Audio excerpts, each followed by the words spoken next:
Hello, gamers. Welcome one. You already know what night it is. It is Friday, which means it's time for some Friday night fights. We're going to get started with our Guilty Gear Strive weekly exhibition in just a few minutes. So make sure you grab your water, grab some snacks, and settle in for some Guilty Gear violence.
Hello, everybody. Welcome to another Friday, which means, you guessed it, another episode of Friday Night Fights.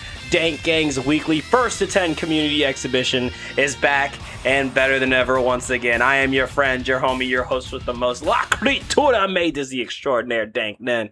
And with me in the comm booth, the one and only Unk FGC, the Patip Goat, the Wolverine Master, less than 3 FGC 3. How we feeling tonight? You ready for some Friday night fights? I am feeling wonderful. I see the distance cracking behind me. I've got to find a way to seal the distance. Is that over here where I see the opening to the Oblivion? I do believe so. How is everybody doing tonight? I hope we're having a lovely time, Strive Earth. We are about to get down on a festival of friendly hostilities, the likes of which have never been seen before. Absolutely, and it's the first Friday of the month, so 3, you already know we about to get in it with a Team F&F. 3, how are those teams looking? Stacked top to bottom, loaded layer cakes, onions, deliciousness, maybe even ogres with how thick these layers are getting. I'm just saying, Dank, when you've got a name of your team just simply called Axel Bombas, does that tell you all you need to know?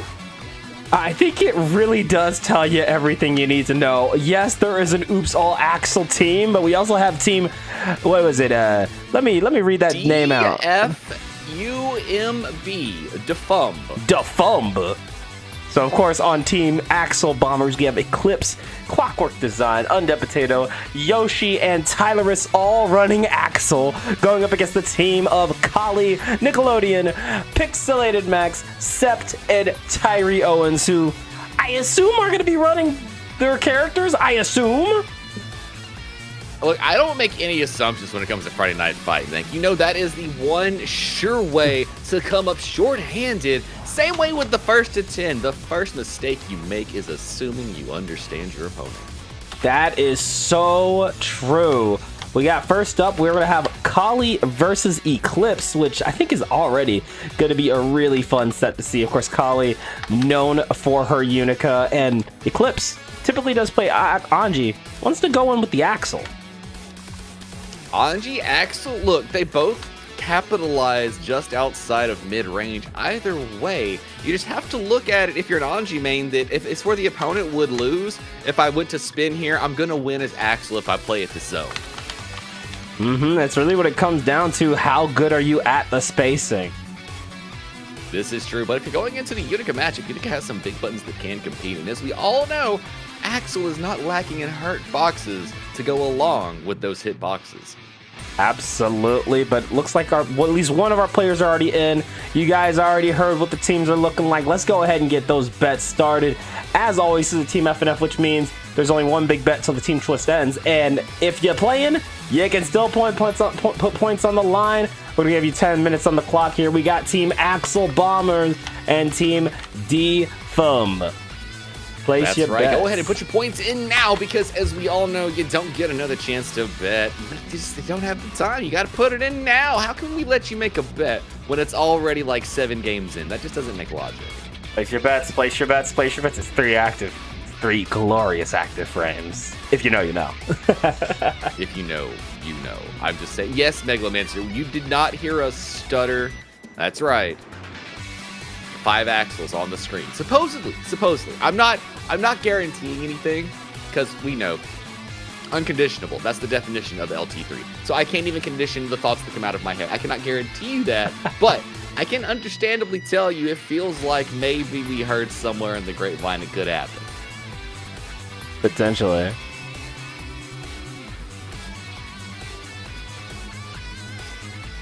Why am I dressed like I'm at work. What do you mean? You gotta look at me. This is work. Joe, what do you mean? Joe 3 always looks like this. If 3's not in the, like, honestly, you know what? That's fair. The suspenders aren't here. I'm actually a little thrown off, too. Okay, you're right. Look, I had to let RoboKai take a little bit of the sauce, all right? I know they obviously designed them after me. You can tell just by the character look, so I'm not going to beef about it.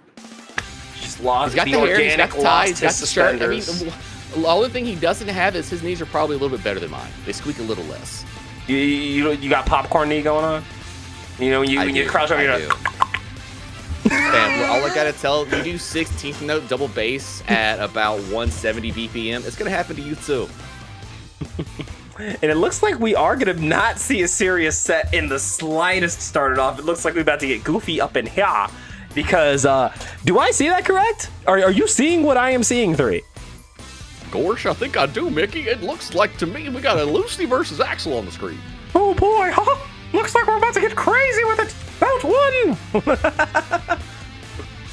You better be careful there, Mickey, or they'll send the agents after us. Oh, they can sue me all they want. Rounds start with the big buttons. Let's do some big things here. Eclipse getting the 5B in the skies, and then 3 active frames. Eclipse running in for the throw as soon as opportunity arose.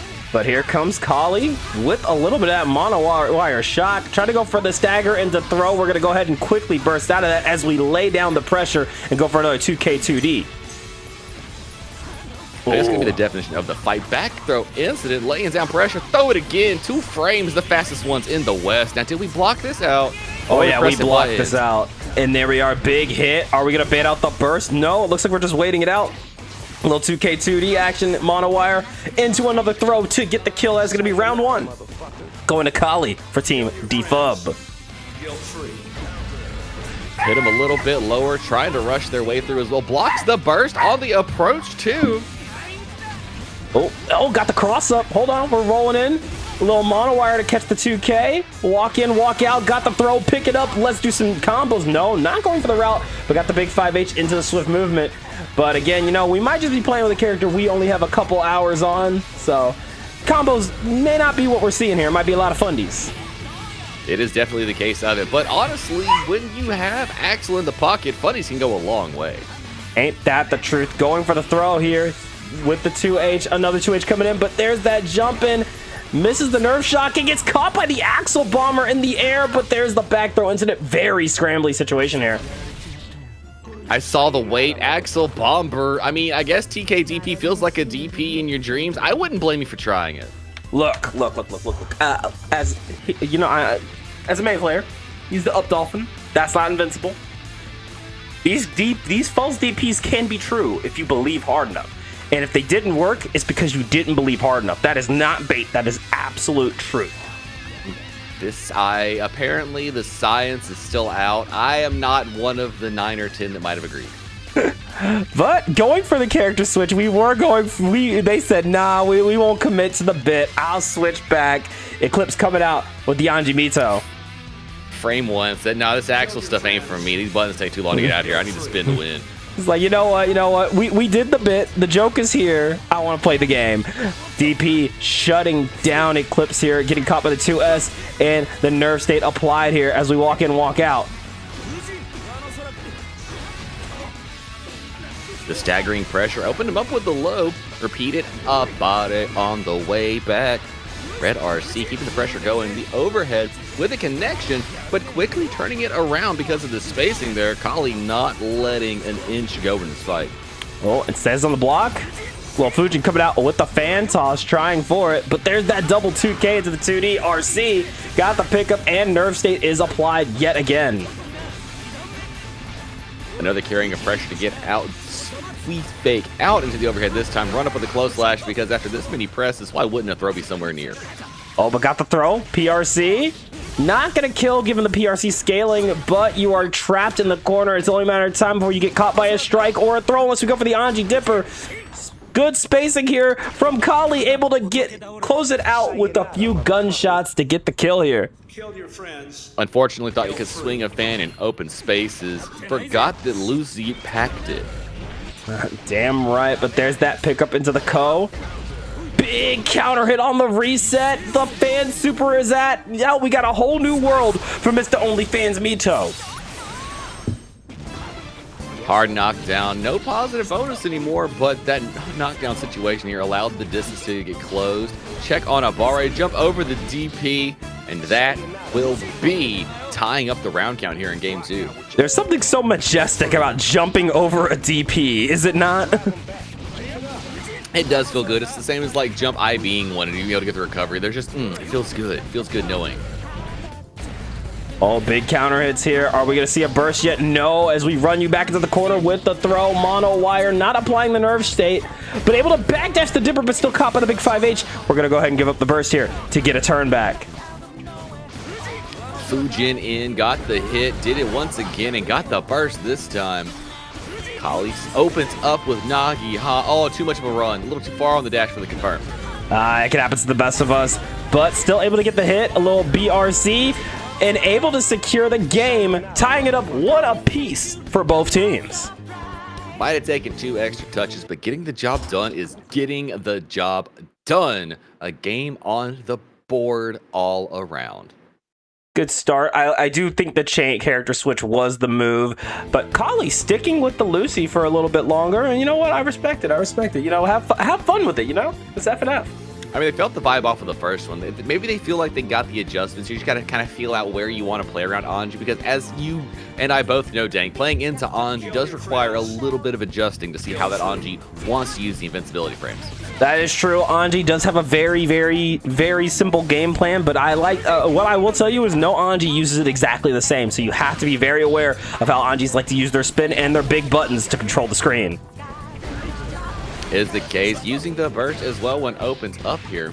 Kali hit with maximum range 5K, but Eclipse came just a little bit too close to the sun and got that back throw incident, even though they were able to start pressure as soon as the hit was done.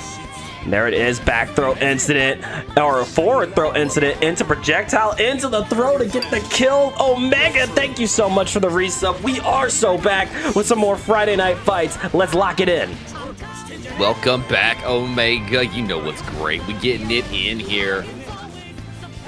Kali jumping out, trying to get straight touches. Found maximum range punishment there for Lucy and the run-up throw. Learned that from a Kisk, I think. Oh, and look at that 2-man bound by the law, going for the hard parry, and that does a grip of damage. A third of your health bar just gone to the nethers as we go for some more stagger pressure, catching the backdash, going for the hop, keeping up that pressure, and winning it out with the 2S Anji Dipper into the RC to get the kill. That was rounds with a quickness. I do wonder if Kali is going to stick with the Lucy or make the switch to their main. I definitely think the Lucy pick isn't bad, but I also do think there's some merit in picking, picking the character you know best. We are seeing that, yeah, okay, here we are. I was about to say, we are seeing that Eclipse is finding his footing, and now that we're back on the main, we had to go for the bit, but now we are playing true Friday Night Fights with true mains. I'm ready to see it. Oh, snaps. Did you put the evening on there, Omega? I love to see it. Yo, chat, put your points on there. It's still open. You don't have too much time left. Place your bets, place your bets, place your bets. Team Axel Bombers or Team Defum. Let's get it.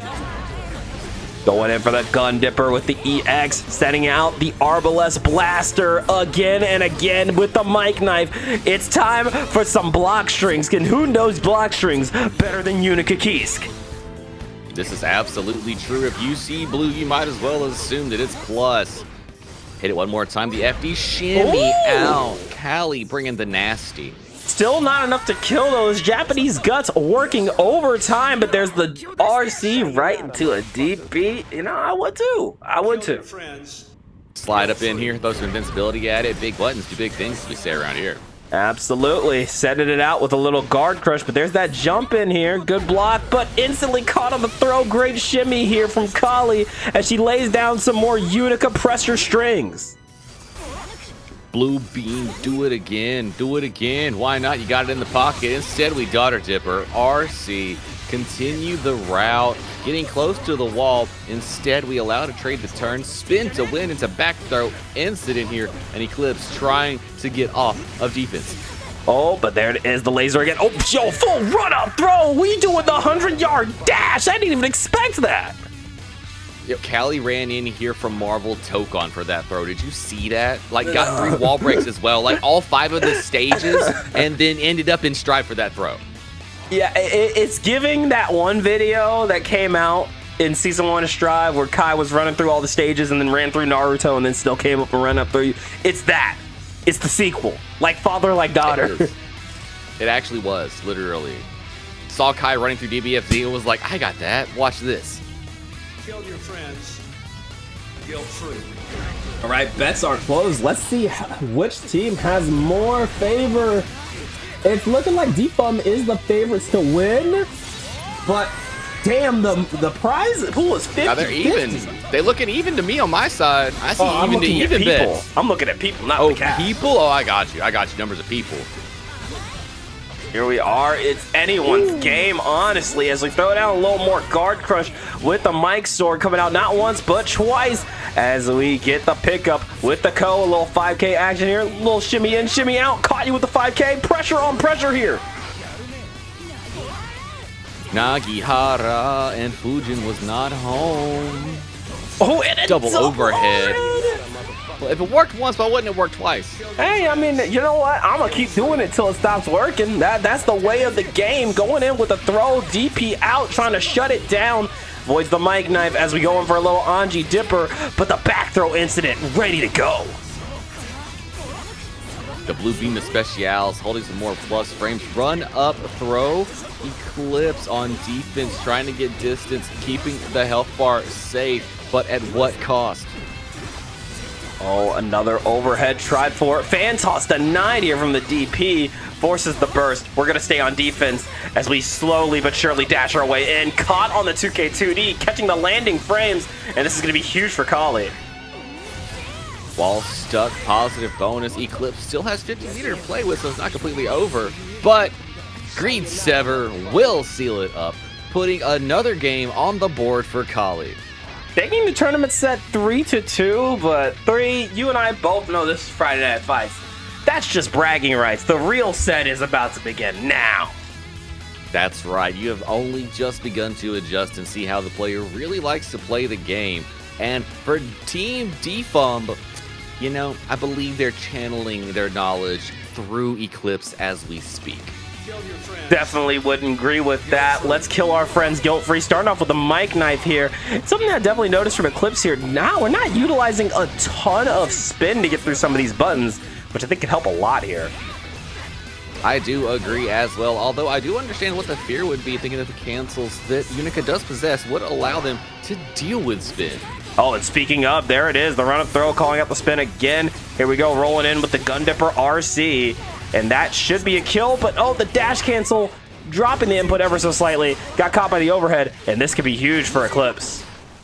Absolutely can be the case. And as we were mentioning spin earlier, there is something to be said about the idea of moving button into spin, which might be a little bit technical on the press, but has lots of benefits. Through that, going for the overhead, the DP, pixel to pixel here, but the laser gun will secure the round. However, Kali down burst going into this next game. Spin through Nagihara, get the Shizu out for 2 touches. That butterfly double kiss, and love to see it. Trying to space out the 6P, but Kali just making Unica hard to hit. And here we are, nice up Bare Fujin into the Anji Dipper.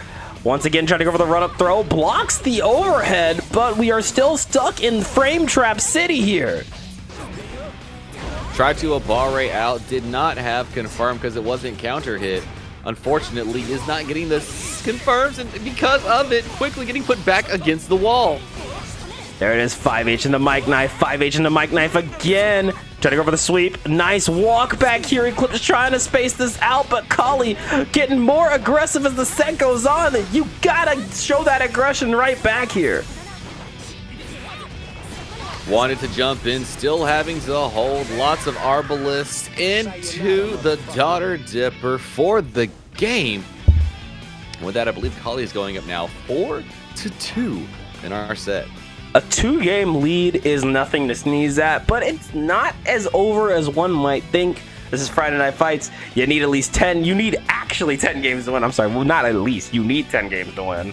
So, two game difference, not too big. Not too big.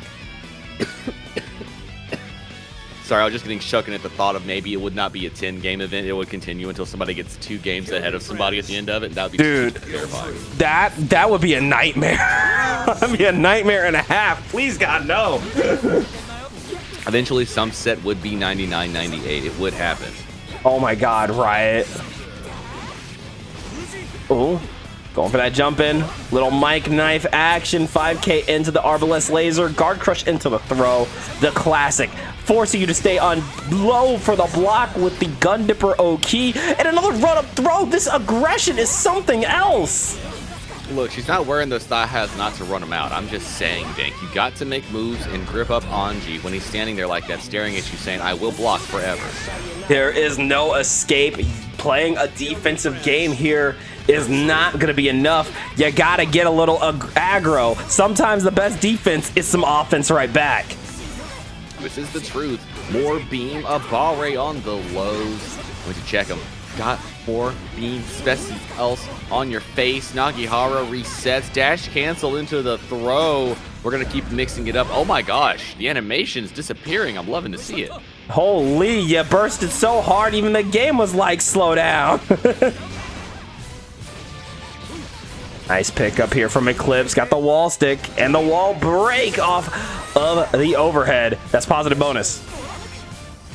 Blue Beam's great jump in. Took a little while to get there, but it works out anyways. The throw. The throw. Oh no. Bait the burst. No, he used the burst. Perfect spot. Oh, it called out that run-up throw.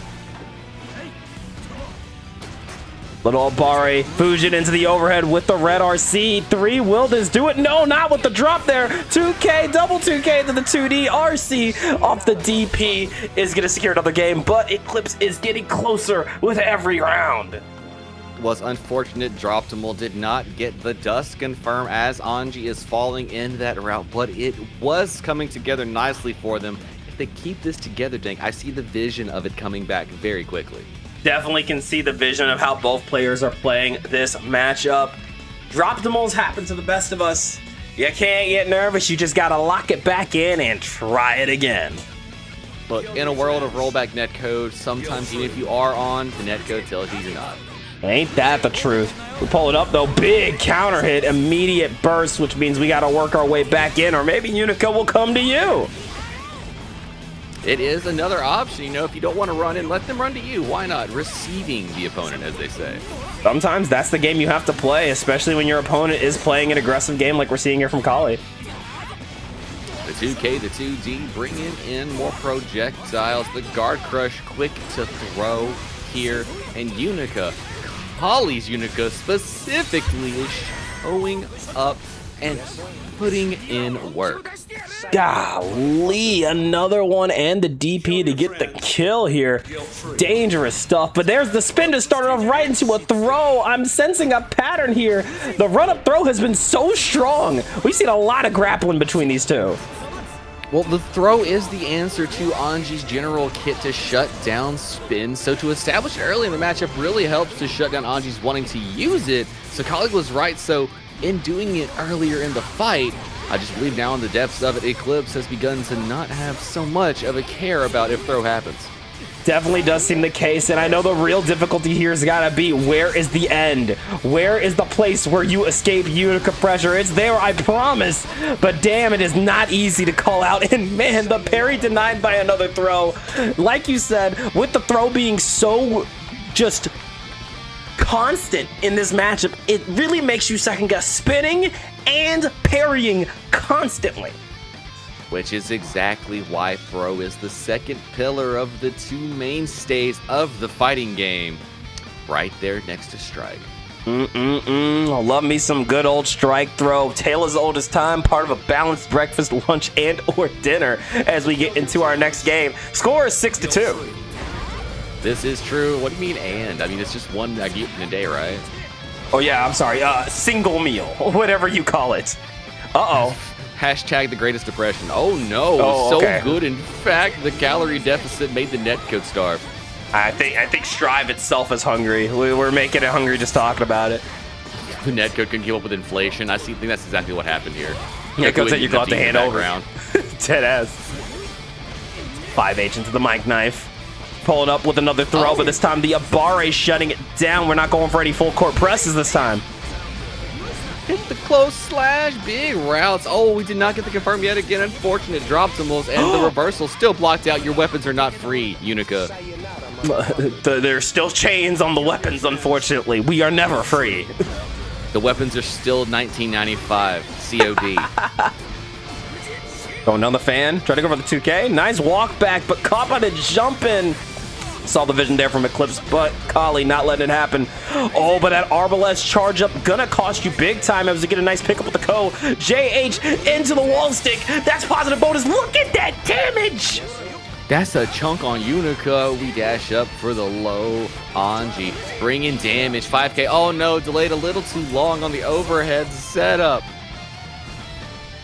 There it is, trying to go for the Anji Dipper, staying on the defense, but there's that low end. Yo, still no weapons free. We stay in the trenches today. Where's that mastermind beam at? Weapons not free. Shackled down by society. Oh, the spin. Oh! Nobody's in. We clash. Oh my god, into Fuji. Okay. That was clean. Okay. You know what's not clean? Hashtag rollbackias. Yeah, definitely not a fan of the crunch that we've been seeing on the screen here. If you guys need to just switch the room, please let us know. Oh, again, the most important part of this is that everyone can play the game. That's right. We might not be big fans of the crunchy mint. I'm just letting y'all know. Another run-up throw, pulling it up with the Arbalest laser. Gun Dipper calling out the backdash again. Double 5H into the mic knife. Kali is keeping up that aggression we have seen throughout the set with the DP into the 5H. One more touch is going to do it on both sides from the looks of it. Oh, that's a great hit in there from Eclipse. Did not get the full confirms. Had a chance to RC and route it out. Maybe get a burst bait of it. Oh, Kali opened up, had to burst there, but now beams and tings. What are you going to do to get away from it? Tried for the weapons free. Able to block right after it, but caught by the overhead, and the DP meets its mark again. Close game there for Eclipse, but Kali still able to lock it down. Defumb up 7-2, if I'm reading this correct. Let me double check to make sure I got the score right. I do think so. I think you are correct. And I know you heard me say it, but every time I see that beam, I can't help but think about that deleted scene from Spider-Man whenever Samuel L. Jackson is there and he tells him he wants to stop by the store and get some thing from that restaurant, Wings and Tings, and bring it back here. Yeah. Every time I was like, look, it's beams and tings right there, Samuel. Beams and tings. Fury, you'll be good. Like, open your eyes. Going for the Goldbergs. You know, I respect a baller. I know, right, Omega? Hey, thank you. I was a little afraid to get rid of it, but I like how it look. Oh my god! I also like these Expedition 5Ds, but we are not taking a long trip this time around. Well, we saying Dank looking fresh as a 5D. I believe it. You know what? I like your cut, G. You know, instead of the slap on the back of the head, you get a charge dust. Get a 5 dust. Yeah, Get a 5 like dust. that. That's right. You like your cut, G. Yes. Boom. Kali's securing another round. Of Kali putting another one on the board here for Defumb. The Shizu working out as should. And I like the delay there on Eclipse. Why not shin out Shizu first on Oki? Allow it to get the mix in. That way you guarantee to see what DP does before you have to run in for the mix. Big, nasty, meaty here as we go for the super hard knockdown and a tiny positive bonus as we go for another jump in, but caught immediately on the back throw, and you already know Kali's about to lay down some hurt. I know we make fun about the post wall break using meter, but you do get burst positive. That is nice to have. Absolutely. Like, again, jokes aside, I think positive bonus is still strong, just not an end-all be-all like it used to be. It helps not having to hold 3 mix on the mix characters and then having them build enough meter to keep mix going for like 8 mixes. It's kind of nice. There should only be one happy chaos in the game, right? Nah, exactly. Going for the 6P. Little pressure action here. Fujin into the overhead with the RC. Got the pickup into the Ko. Not enough to get the wall stick. We baited out that DP with a charge dust. We can't escape. Oh, unfortunate. You need to get some... Look, I'll go ahead and dust loop for you, fam. I got you, Eclipse. Give me a second. We'll get you the full one. Hey, welcome in Backpack with the Raider 24. Always great to see y'all. I hope Backpack Brawl went well. Welcome into Friday Night Fights. We're doing a team event this week as it is the first Friday of the month. So settle in with us and watch some Guilty Gear violence. How was the stream? welcome in Backpack Raiders. Yeah, let us know who was the podium. I need to know. Give me the deets. Let me have the info. Let us know. But while we were talking about that, Eclipse able to secure another game on the board here. Score is now 7-3 as we enter game number 11. We're in the double digits here, 3. Things are about to get extra violent. I love to see it. Now we're getting closer to the actual matchup spread here. Into the overhead, looking for another touch. I feel the dash up check. Amazing. Now will Eclipse get that spin through beam to check like we saw earlier? Or will we continue to see this pressure of Kali shutting down the approach of Anji? There it is, a little strike and throw. 6H not into the blaster, not timed correctly, but still locking down Anji here. You can see Eclipse just trying to wait it out, waiting for his moment to spin on in, just like that. Fujin hit, there was a gap. Why not apply a little bit of invincibility in between? We dash it for the overhead, get the confirmed wall stick close to happening, and with that, you get around. Nasty work here, and I definitely saw the burst bait Eclipse was going for. Sometimes round 1 burst baits just aren't worth it, though. I understand. It feels like you don't have an option to do it, but also you are guaranteed pretty much to get a second one by the end if you do it early enough. There's a chance to build up enough meter for another burst. That is true. Big counter hit forces the burst. Speaking of, Laser is out, but caught the overhead. What a jump in, taking you all the way to the other side. Meaty this, meaty that. Again. Going for the super. A whole new world out there. Go outside and get some exercise. It's gonna be enough to send us to a final round here between Eclipse and Kali in game number 11. Great run-up throw there to call out the spin. We've seen it time and time again from Kali, and that has definitely made this matchup even harder for Eclipse, with Kali putting on this aggression and showing throw is such a potent option.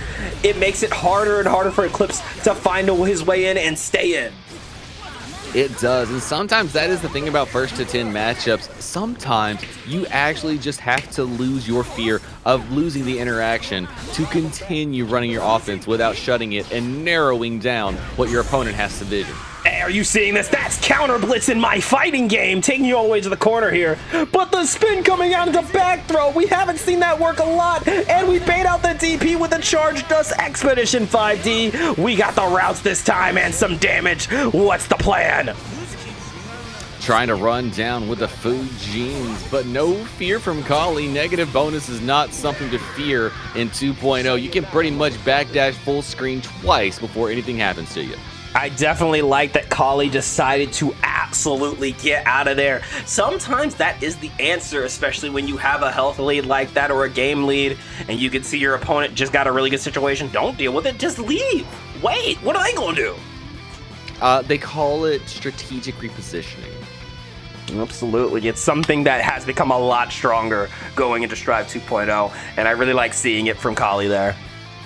You're not running, you're taking the long way back in. Just remind your opponent you are never truly safe. Absolutely, but here we are again. Kill your friends guilt-free. Starting off with a little far slash. Staying on the defense as we go for the jump in, but a nice 2K there. Great attention to spacing. Kali able to keep the turn in her favor. Got the burst from Eclipse, spinning through Greed 7 for a back throw incident here. And Shitsu coming through at just the right moment.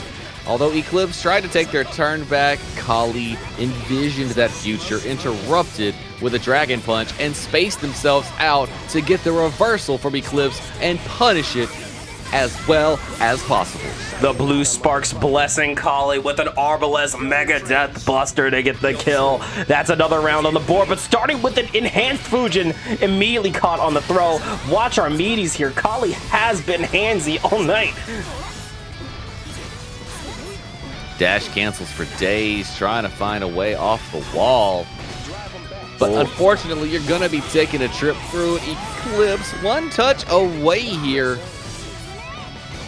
But not over yet. Got to low. Tried to bait out a little bit of burst. Didn't get the full confirm, though. Runs up, pressing buttons. And this life deficit is running back quickly. There it is. Wall break into positive. Weapons free was out again, but the chain stay on. Trying to go for the... Oh my god, what a run up 6P. And the meaty no DP will save you here. That's a round for Eclipse. Felt like he had to fight through hell and back to get that round. Look, that pixel of health on there, Grandmama gave him that. You cannot take that away from Eclipse. No, not in this game. Not that today. was the what we call the plot armor pixel. Protagonist pixel. It was indeed. Ooh, jumping through the projectiles, but not gonna jump through that DP. Forces the burst as you force Kali into a bad position, or is it? With the jumping coming in, a nice combo into the reset. Electricity out, another one, but avoiding the greed sever, however, caught by the gun dipper, and you already know what that means. I think we're going through the wall 3. You know that's the case. If Unica touches you, you better expect yourself to be on the wall or near it. Hard knockdown. Little bit of bonus. Overhead connects. And nice challenge on the run-up throw option that could have been coming their way. Definitely was. We saw the speed and intent that Kali was going in. She only does that when a throw is imminent. With the spin, what a 2S to avoid the DP. We just need to find our way in. Kali doing such a great job controlling the screen and caught the landing with a run-up throw. I mean, was the option when you're landing 2 frames will do the goodness. Doesn't take much there. Absolutely great stuff so far. Kali needs one more game to win the set. It is not over yet. But can Eclipse lock it in? I mean, Eclipse has proven they have what it takes to get the wins. It's just that Kali and their use of Unica is really hard to find a stray touch that leads to enough return here in the matchup that Kali can't get away and just make you hold B forever. Ain't that the truth? I do like the adjustment we've seen from both sides here. The score is not telling the story we're seeing, but man, Kali has done such a great job just playing around this matchup. And she's definitely done her homework.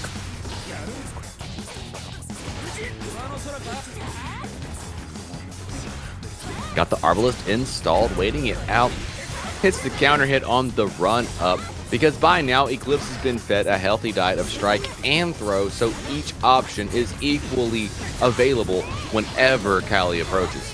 Absolutely, we're rolling in with little strike. Went for the overhead. I like the spin, not to use his defense, but to use an escape. But once again, caught on the laser. Pressure into pressure, trying to go for the 2P trade, not working out. Gun dipper out, and that's a lot of meter. We're looking dead to rights here. Dash cancel, working out into the overhead. Set point for Kali and Team Defub for their first point. Spin to throw Eclipse. Played into what Kali was ready for. And unfortunately ended with a negative ender. Kali was able to take their turn back quickly. Oh my gosh, what a whiff punish there as well. Oh, good blocks here. Try to go for the gun dipper RC. More pressure into another gun dipper 5H. Was about to go for the follow-up, but there is the burst. Oh, the fast cancel into the overhead. Fusion into overhead yet again. Will we go to the well one more time? Delay stagger. No, Kali sensed it, waited, pressed low, and got themselves off of the wall. Look at this patience, though, from Eclipse. Not a fear in the world, even with the health being low. PRC plus fans still going in. Got the throw. Run up. Hit the check one more time. Jump out from Kali. And the challenge low into weapons free. But not going to happen like they wanted. I gotta admit, the lack of weapons free hurt me there. Because you could see that she wanted that. But hey, that's still the set. And that is going to be Kali with game 1, set 1. And the first point for Team Defub. Absolutely. Great stuff from both of our competitors there. Although I will say the fact that it hit and didn't hit, Kali, you might have lost a cool point or two for that. minus what? 5 aura points? Not many. Not many. Just not many. Not many. Just a small mana burn. Just little aura burn, if you will. Teeny bit. But that was definitely a really fun set to start off our night with. And like we said, this is a team event, so that means there's one big channel bet until one team wins 3 sets. And Team Defub now up 1-0. 3. Who do we got coming up next? Let me have a creep and see exactly who is up next, Dank. And if I'm not mistaken, it will be none other than Clockwork Design coming up to face up against Nick Alo Dion. Yo, yo, yo! Whoa, what are we starting for? We have a commercial break and everything. They don't know. We'll just let them. We'll let them warm up. They're button checking. They don't know. Hold on, I'll let them know. Oh, I'm gonna let them know. Yo, it's not time yet. But I fuck with it. Well, we are gonna see some Bridget versus Axel started off. But like, I still really enjoyed that last one. That was a lot of fun. Real quick, I'm gonna ping them to let them know it was not time to start yet. You know what? I love the passion though. I love seeing this drive. I do as well. It's fun. It's hype. You were ready to go. You were hyped to get it. Might be your first FNF event. And if you out there would like to hop into FNF as well, all you got to do is hit !Discord in the chat right now, and it'll get you a link to get into that Discord where we go live every Sunday with the signups. You can find it in the Friday Night Fights announcement sections. And with one emote, you can get put into the random generator to get yourself put in to the Friday Night Fights pool.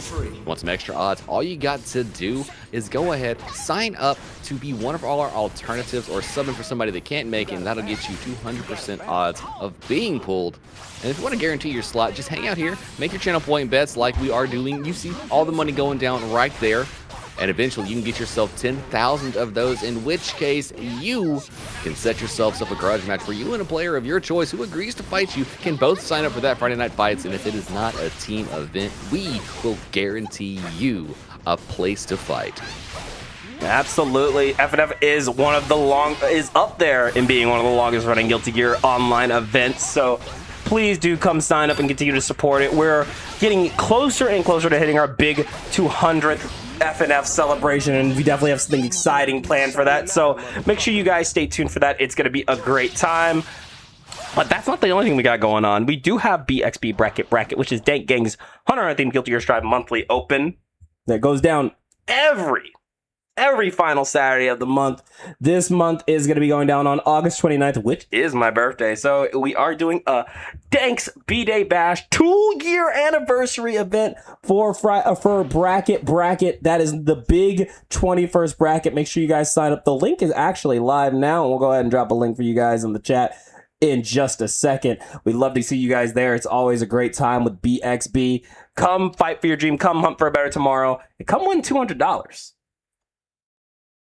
That's right, no better place to press buttons and do your thing and try to cut your teeth with some of the greats like Red Ditto, Jack, Red I Am Not, and so many others. Absolutely. But with all that being said, we are going to take a brief commercial break. We want to run ads so you guys don't miss any of the action on display. So we'll be right back after this. And then right after that, we have Nickelodeon throwing down with, I believe, Clockwork Design. So don't go anywhere. We'll be right back after that.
Dig this.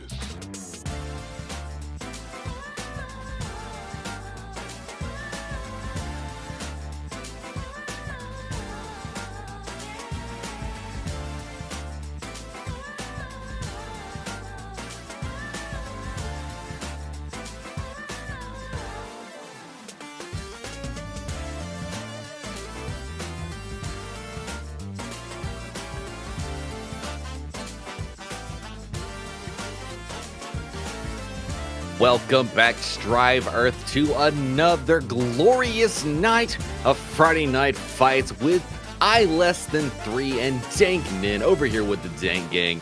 And I hope you're ready for bout 2, because let me tell you what, it's going to be a hype one. We've got none other than Clockwork Design going up to face off against Nickelodeon. We've got Bridget and Axel Low on the screen. And Dank, I'm excited because I don't think I've seen either one of these compete in Friday Night Fights before. No, I haven't either. These are two newcomers throwing down immediately, and first of all, I'm hyped to see that. I know Clockwork Design, she plays a mean Zato, but sticking to the bit, we're going to see some Axel Low and Nickelodeon. Pretty feisty Bridget, so I'm really excited to see these two go at it. And hey, they were ready to go even before the commercial break, which I love the passion, which means let's not make them wait any longer. They are good to go. Let's get into it. Let's see some violence. Let's kill our friends guilt-free. Let's get bout 2 going. That's right. Time for this festival of hostilities to continue. It's already commenced. Let me see what you got. Go press buttons and do your thing. I'm ready. I'm hyped. I'm rubbing my hands. Whenever you're ready, we do have Bridget and Axel. Both players welcome to one character switch or a minute of time to collect their thoughts. You guys already know how the drill is. Let's see some Friday Night Fighting. Do you remember when the Axel group was sitting there saying, oh my gosh, I wish we were half as good as Bridget is? Look where we've gone now. What an absolute change of pace. You close your eyes for 1 minute and all of a sudden the whole meta is different. Axel's like, nah, actually, you can go ahead and keep your DP. We don't need it that bad. It's okay. DPs are for low tiers. And then with especially the once they're punishable on hit. Yeesh.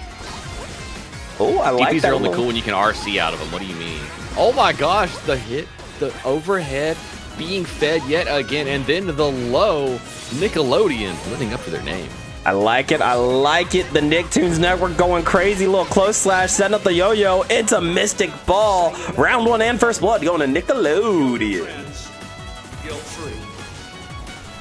Clockwork Divine, double dash back, a dash forward. Trying to just reposition right now. Went for Rainwater on the Raw. A good call out on an approach, but I don't know if Bridget would have been set up for such an action. Oh, tried to go for the jump out, not gonna work out once again. Mystic Ball rolling in, got the 2K2D, setting up the yo-yo, and forced in the corner there. Another 2K2D, setting up the yo-yo. We're in trouble with the throw. Golds in bursts. Axel found a place. The JS almost works. Oh my gosh, what an air throw though. Clockwork Design opened up at a great distance here, but Nickelodeon unfortunately allowing Axel to pop out of the combo. There we are, roll up RC, a BRC, nice jump out, and that's gonna be some damage and a nice little spacing, but look at that 5 feet check on the jump out, my goodness. What an unfortunate spacing on the throw there, was just not close enough. Oh, look at that, we're playing some Dash nooch. Oh, Waiting hold for on. the play, go for the high. Oh no, we're still jumping around. Found the return and got the chip kill. All right, that is Nickelodeon with game 1. First point on the board for Team Defumb. And, you know, while we saw it last set, we didn't see Axel too long. Curious to see, are we going to stick with the Axel? Are we going to commit to the bit? Or are we going to play a little Zato? I don't think there's any wrong choices here.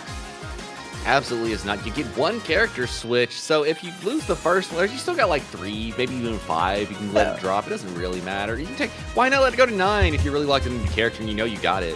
Why not? Have fun with it. All right, once again, kill your friends guilt-free. Started off with the jump around, big hits there, but forces the burst. That was about to be a nasty combo. Got the burst off of both sides of the table. Quick stop, immediate punish there from Clockwork Design. The Rainwater looking to press some more buttons on the approach here, but Nickelodeon crossing them out. And this exchange of neutral here feels like both the players here are looking for the character where they're going to be at in the future with the neutral tools. Absolutely, and there it is, the wall stick and the killing machine. Gonna secure some hard knockdown and some positive bonus as we go for another jump in. And I believe that's safe. We're not holding that. Absolutely not. Not the full punish, but more than enough to kill. Oh no, Droptimals. It could be a tragic turn of events here if all goes Clockwork Design's way. And there it is. But the super not wait, really? Really? Huh. Peak game design, Dank. What do you mean? These are features. These are features. I definitely have feelings about that, and jury's out on if I want to say them or not. But Big 5H rolling on the scoot. Welcome in, Lesson Man. How we doing tonight? As the Yo-Yo Mystic Ball gets the pickup and the wall stick. The dash out, trying to hit it yet again. Puts Fam in the building. I see you, Lesson Dad. Welcome to the party. Got the burst. Clockwork Design immediately throwing some rinse ins. Went for the 2S, but a delay on the Roger dive allowed Nickelodeon to get the pressure started. And now Clockwork Design at perfect axle distance. Can we get the cross out? No, we get the drop 2S. I feel like that is always the case when you're piloting axle and you're not quite refreshed on it. You will 2S to the break of dawn. And that is the kill here. Another game, another round, and another point for Nickelodeon. Up 2-0. By break of dawn, I mean break of wall and break of game and break of soul and break of heart. Like that's break really of what mind. breaks 2S and you're not supposed to 2S. Heard that. Of course, still a lot of games left to reclaim yourself, and yeah, we are not playing with the bit no more. Zato 1 is here to play in Bridget versus Zato. Wait, have we seen this matchup ever in FNF? Like, genuine question. I don't think I've seen it on FNF. I've seen it once or twice, but it's been a minute. There's the burst. Eddie immediately gone here, and Eddie sniped out again as we go for the JH. Got the knockdown into Invite Hell.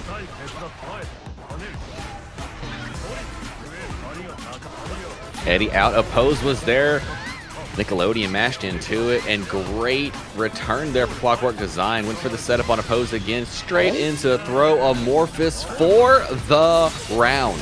Yo, that was allow me to introduce myself all around. Did you see that confirm and that kill and then the Oppose setup into super? Damn, all right, Clockwork, we see you. Yeah. Clockwork was like, let me retrain the idea. Yeah, Zato does things. I don't need Zabubu yet. Just wait till Zabubu comes on your face. You know, considering what I've seen from Zato players of late, I think this character low-key had a resurgence that you may have missed if you're just not paying attention.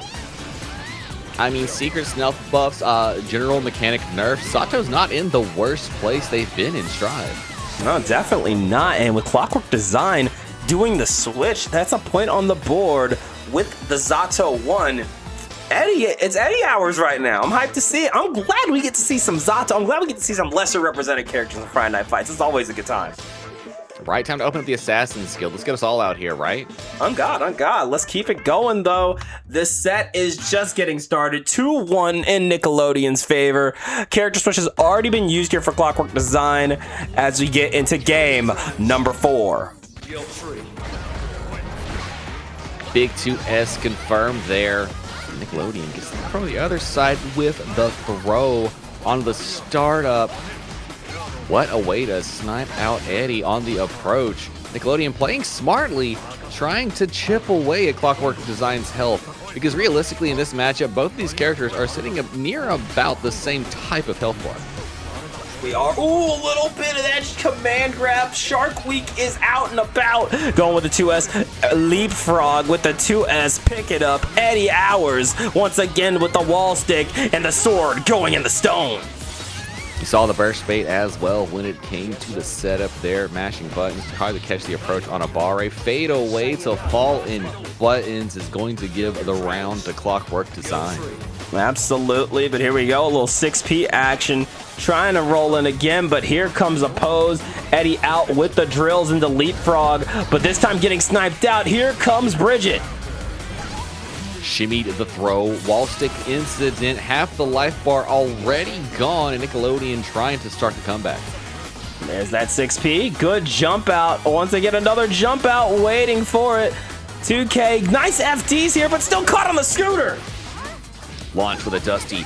Got some more route coming. Wall stuck incident. Cancel into a killing machine. It won't kill, but that doesn't tickle. There it is, the jump in again. Little 2K2D action. Once again with the jump out, opposes here and immediately gone. Avoids the DP, and yeah, you are minus enough where we can wait and still go for a punish. Good lord. Well, I sent Axel to go grab another one of them burgers. They were so long to wait before that happened. Bro, and mind you, he doesn't even need to stop time for this one. Nah, just actually drive there on the Vespa. We all right. Like, actually, he went and got some time and you were still recovering. I'm telling you, even mind traffic. Be polite. Let the grandma pass the street. We're all right. There it is. Oppose No rush. out. No rush here. Oh Did my you gosh, see the that overhead oppose? into the low. That was Yeah, a you know nasty you wanted fake to out. mash. You know you wanted to mash. It is drills, drills, drills. Rolling up. Pressure on pressure here. Into the sword and the stone. Hard knockdown and positive bonus. Congrats on top 8 again here. Scary Esquire on an absolute tear for Jeekly. Love that. Yo, let's go. You love to see it, fam. And that's 6P coming through. Clockwork Design loves to see that. Tying up the game count. Score now, 2-2. 3. I know you smell it. I know it can't just be me. It smells like a close set.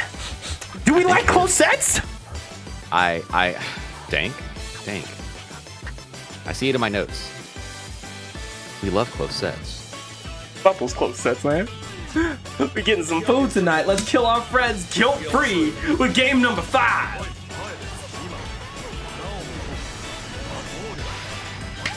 Fade away with some more buttons, trying to put yo-yos on the screen, but Clockwork Design just staying out of danger.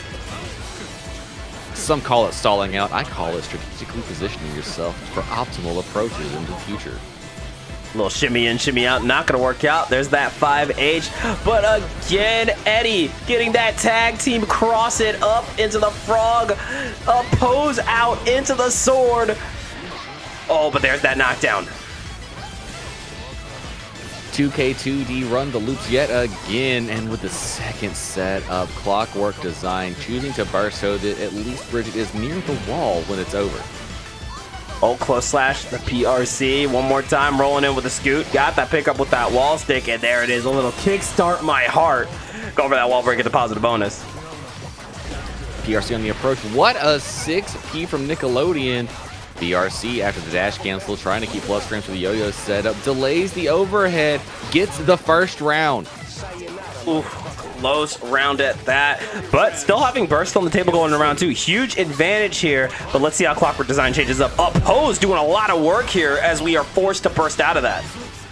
Well, as we know, Oppose is definitely one of the best tools that Zato has when it comes to going into a matchup with an opponent that has lots of recovery on their neutral buttons. Absolutely. It's so easy to just start swinging into Zato, and then the second that comes up, that all becomes null and void. Beautiful confirm. Eddie is already back in business with the wall break at the positive. The dash up 2K, and then Clockwork Design choosing to burst frog, oppose, immediate reflect, up close personal, not able to unsummon on time, but that's all right. A little bit of escape routing allows enough time for the Eddie gauge to come right back. Here we are, Eddie from the other side playing a little leapfrog, and there it is. Apply the leapfrog, but the 6P denying the 6H. Great spacing, and we're catching the jump outs now. And as you see, you can definitely play from one side of the screen to the other now in 2.0 without too much fear. This is a new take on Guilty Gear. Gotta say, it has been interesting to see so much more maneuvering into this new patch. Not to say you didn't move around a lot the patches before. Yeah, Chip and Millie were definitely doing their thing, but now it really feels like every character is able to play like that if they really so choose and please to. To me, it feels like you're able to run away a lot, which understandable. It's fun. It's a great tech. Got the low, got the burst as well. The air dash in, get rid of Eddie with a swiftness, and as the stall out delay tech was about to be applied yet again, Nickelodeon found a way to stop. Oh, and there it is. High, low, no one knows, but I know I got this strike and the throw. YRC, get it off of me one more time with the tag team of all time between Eddie and Zato into Shark Week. You can keep your bones. Go for it yet again, inviting hell. Unfortunate drop almost, but the throw called out. Ooh, close one here. The 2S denied by the DP, but that recovery is a minute and a half. Good lord. Way to get out. Nice 5P. Eddie going for the chip kill. Oh, actually, not a chip kill. Caught a backdash. And Clockwork Design gonna take the first to 3-2 on the reverse sweep, which, if this was BXB, I think we'd be falling out of our chairs right by now. This is Friday Night Fights. This is just another day in the office 3. Ain't that right? That's right. We still have set to continue. There's adjustment to be made, layers to put on display. I need to see the depths of your competitive natures. And let's keep it going. You already know the drill. Kill your friends, guilt-free. Game number 6 in bout 2. Leapfrog into the drills, but a quick cancel here, trying to keep the Eddie gauge on hand, and well, until you get sniped. Isn't that the story of life, though? Everything's good until you get sniped. Yeah, everything is good till the Fire Nation attacked. It was all good. And then, I just want you to know the Fire Nation didn't attack Bossing Say. There is no war in Bossing Say. Bossing Say's been fine. What you talking about? There is no Fire Nation in Bossing Say. Don't know what you're talking about. Couldn't be. Not in this economy. Put that blue mask away. Rolling The up. slide down. Oh, the PRC looking to fish that 2H. Now Oppose out. Oppose is, like you said earlier, doing a lot of work in this matchup simply due to just how much trying to play and control neutral Bridget depends on. Absolutely, and if you're not seeing that, now what we're seeing a lot of is Ivy back JP. You're going to see Clockwork Design expects to see a jump in, a fly in here from Bridget, because that's very traditional for the character. But once again, Nickelodeon's got you locked down. I hope you're ready for some strike throw along with your high-low. One more set, not unfortunate enough, going to go through the wall, given the round up. Nickelodeon trying to narrow this deficit, wanting to tie the game count up. Oh, look at that. Nice 2H. Forces the burst here. Wait for the jump around. And look at that grab. What a play. I just want to know, Strive World, do we all feel that same sinking despair in the pit of our stomachs when we run up a Barre, Oppose, and we see Oppose, and we're like, I know better. Oh, yeah. It's Tails all this time. Nice little, oh, I can hit that 5P. I can hit that far slash. I can hit that 2. Oh. Let me run up, snipe this Ed. Oh my god, Eddie, why did you do the pose? No. Look at this mixtulation station here. We've seen it from both sides. It really is a one that gets you into the corner. Guess until death. No, unfortunately, Eddie's sandwich says she'll have to hold one more, but that's 100 meter for Nickelodeon. How will they choose to use it? Little 2P action with the 2S rolling in. YRC, get that shit off of me. Eddie coming out. Another one drills, and the 6H will secure the kill. Clockwork Design bringing us to another round 3. I can't believe Zato would hit Bridget with a Sky Shrimps. That's kind of nasty. I can't believe you would do that. You wouldn't steal a car. You wouldn't mix a Bridget, would you? Look, Shadow Shrimps is bugs too, Zato. Just understand that. You hitting Bridget with bugs. Oh, try to go for the command grab, met by the DP. Great call out here. But the spacing not going to work out. I like that invite hell decision here from Clockwork. Okay, I saw the vision. Great way to keep it safe. Use the plus frames to keep Oppose off him. Smart play there from Nickelodeon. Unfortunately, the 2S from Clockwork Design allows him to get off the wall. Oh, the sword is coming out. Put the yo-yos away. And fair enough, I do believe Eddie's as a sword would be a slightly bigger buff than Yo-Yo. Just maybe a little more dangerous. Just maybe. Oh, JP not going to work out. We are back in the corner. You already know this is the vortex, the blender, if you will, that we call the Mixolation Station. Not quite enough to kill a fortunate paper cut situation if Bridget, who has to jump back, opposes out, teleporting up for more pressure. YRC at a great time, but the 6P of Clockwork Design is going to extend the lead. Score now 4-2. Whew. But man, that score is not telling the story. You see, I feel like every game has gone right down to the pixel. These two are scrapping. Is there food on the line that I didn't hear about? I think there might be a small French fry from McDonald's gift certificate somewhere hidden in the background. They said they were fighting for, because they're fighting for something more than just pride here. It seems like this is not the type of fight you see when we're fighting over some cash. This is the fight you see when someone offered you free food. Someone's fighting over a pizza.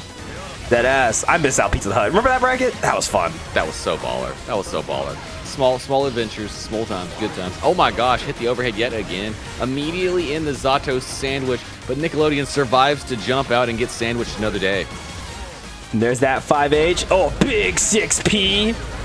And this one's gonna hurt. Expedition 5D taking you for a trip. Clockwork Design showing off how good that design is. Double press into rounds. Clockwork Design showing you what Zato can do when they get to the highest of levels. Absolutely. Big opposed check onto a nasty counter hit. That is a 2-turn. We're still going. Run up, remain the bones only. Calcium deficit check. Going for the burst here. And we converted off of that, but a great burst there from Nickelodeon. Unfortunately, it won't be enough. Eddie is back right on time, and with that, a Clockwork Design is going to put another game on the board for Axel Bombers. That 3-game lead here, 5-2 for Clockwork, is doing a lot, and Axel Bombers definitely need that point if they want to stay in the team event. What changes do you think we need to see from Nickelodeon? I mean, they're doing a lot of things right here. It is really just the fact that Clockwork Design has a great deal of control in the matchup, understanding how to use a pose, where Bridget is going to be super negative. The control of Eddie Gauge as well, not afraid to unsummon, resummon, spin Eddie, and with the changes to 2.0, now that you can freely get away from your opponent without having to worry about negative penalty or anything like that, when you run out of Eddie, Zato really doesn't have anything to worry about. Absolutely. There's the burst, though, and oppose. Again, we talked about it already. Paying the taxes of Clockwork Design. There's been a few hits we've just seen even from this round where Nickelodeon went for a pretty solid swing, and it just did not matter because of oppose. And the Omnom Super going to send you to the wall here. Huge health deficit. Waited just a moment too long there. Quick back throw incident. Getting the setup started, but fall out. Setup of their own, and one more touch will be enough if the chip doesn't do in Nickelodeon. Oh, the jump out denies you the win there. Leapfrog at it again, securing another round. Amazing back throw punish on oppose. The adjustment from Nickelodeon has been made. Now when they see oppose, we will see if it was just a fluke or a true change of position. Absolutely, and here we are, the invite hell, but ooh, what a nice 2H. Didn't get the full confirm, but we still got the reset. It might be a little death by a million cuts here, but the damage is still being done. Good luck guessing all this. Go for the low yet again, not enough. Overhead connects into the low, and really, it feels like both sides of this matchup are high-low, high-low. One gets a sandwich out of the mix. That pretty much is the case. You can't really sandwich too well with the yo-yos. Oh, that DP though, yeah, forced to burst it. This is the last chance here for Nickelodeon with the routes we're seeing from Clockwork. Big drop doing buttons. I don't think it's going to be enough to kill, but we'll get positive bonus after wall break here. Nickelodeon with almost 50 meter built back up yet again. Oh, the run-up throw is going to get that meter we needed here. There it is, the YRC get it off me into the killing machine to take out Eddie, but look at that Abare. We are not holding that. Invite Hell able to scrape the round away from Nickelodeon. Now up 6-2, Clockwork Design is looking unstoppable. And you saw Clockwork Design really aware of throw as an option whenever life gets that low at the end of the game. Not wanting that to happen. Abare as soon as Bridget started making moves in their direction. That's the name of the game here. You gotta be ready to check these run-up throws. We saw it in last set, how strong run-up throw is, but in this game, you see how often these two are checking each other with pokes or with setups. We haven't seen as much throwing. 6P on the fall. Abare on the way back. Oppose gets the burst off of Nickelodeon. Oh, but here we are. Little Leapfrog got the pickup here, but this is the left-right. Oppose not going to help you out.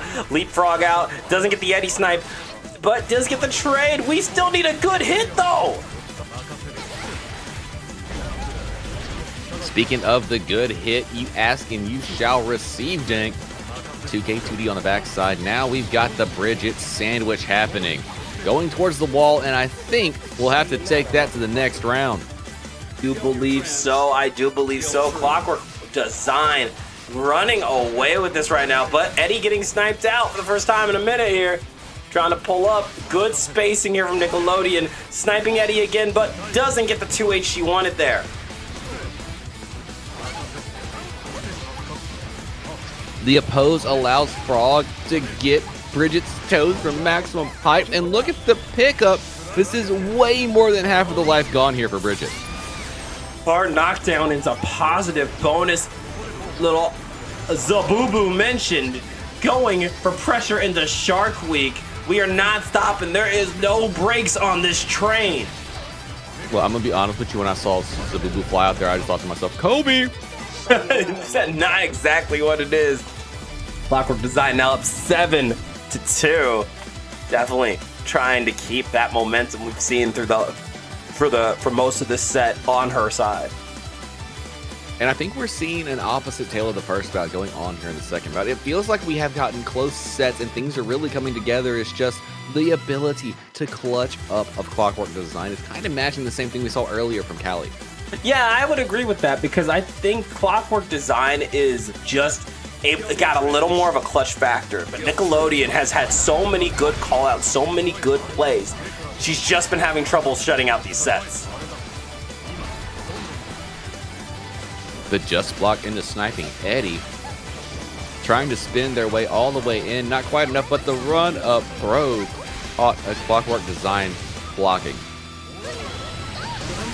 Killing Machine coming out with that hard knockdown and positive bonus. We're going for the jump in. A little 2K2D. Tried it with a 2H yo-yo out. And we're sliding in one more time. Trying to go for the throw, but I like the Abare. Still able to lock it down. But can we get that mix-up we oh so desperately crave? Oppose into throw is going to be the start. More pressure inviting hell. We get the conversions off of that towards the wall break. Okay, Zato coming with the sauce. Huge confirm there from Clockwork Design. 100 meter on the board too, so we have all the control in the world. Little YRC, get it off of me. Got the trade, but the sword's back out. Said no. Eddie is still playing the game. Oh my god. Oppose into throws. A tale as old as strive. It happens to the best of us, but look at that. Oppose able to take so many hits from Bridget here, and that really is the enemy of the matchup. I'm just gonna be real. Oppose into throw is that kind of thing. It's like, I don't know if I should feel honored or disrespected that you told me the tech to beat it by using it against me.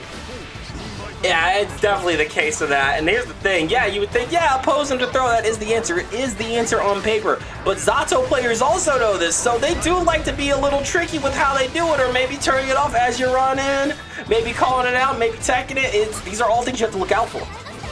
This is true. I mean, we saw earlier with the way that they did the three-way dash into the low as soon as it occurred. It is the exact play the Zatos have. The throw setup into win here is going to give Clockwork Design and Axel Bombers that game 8 here in bout number 2.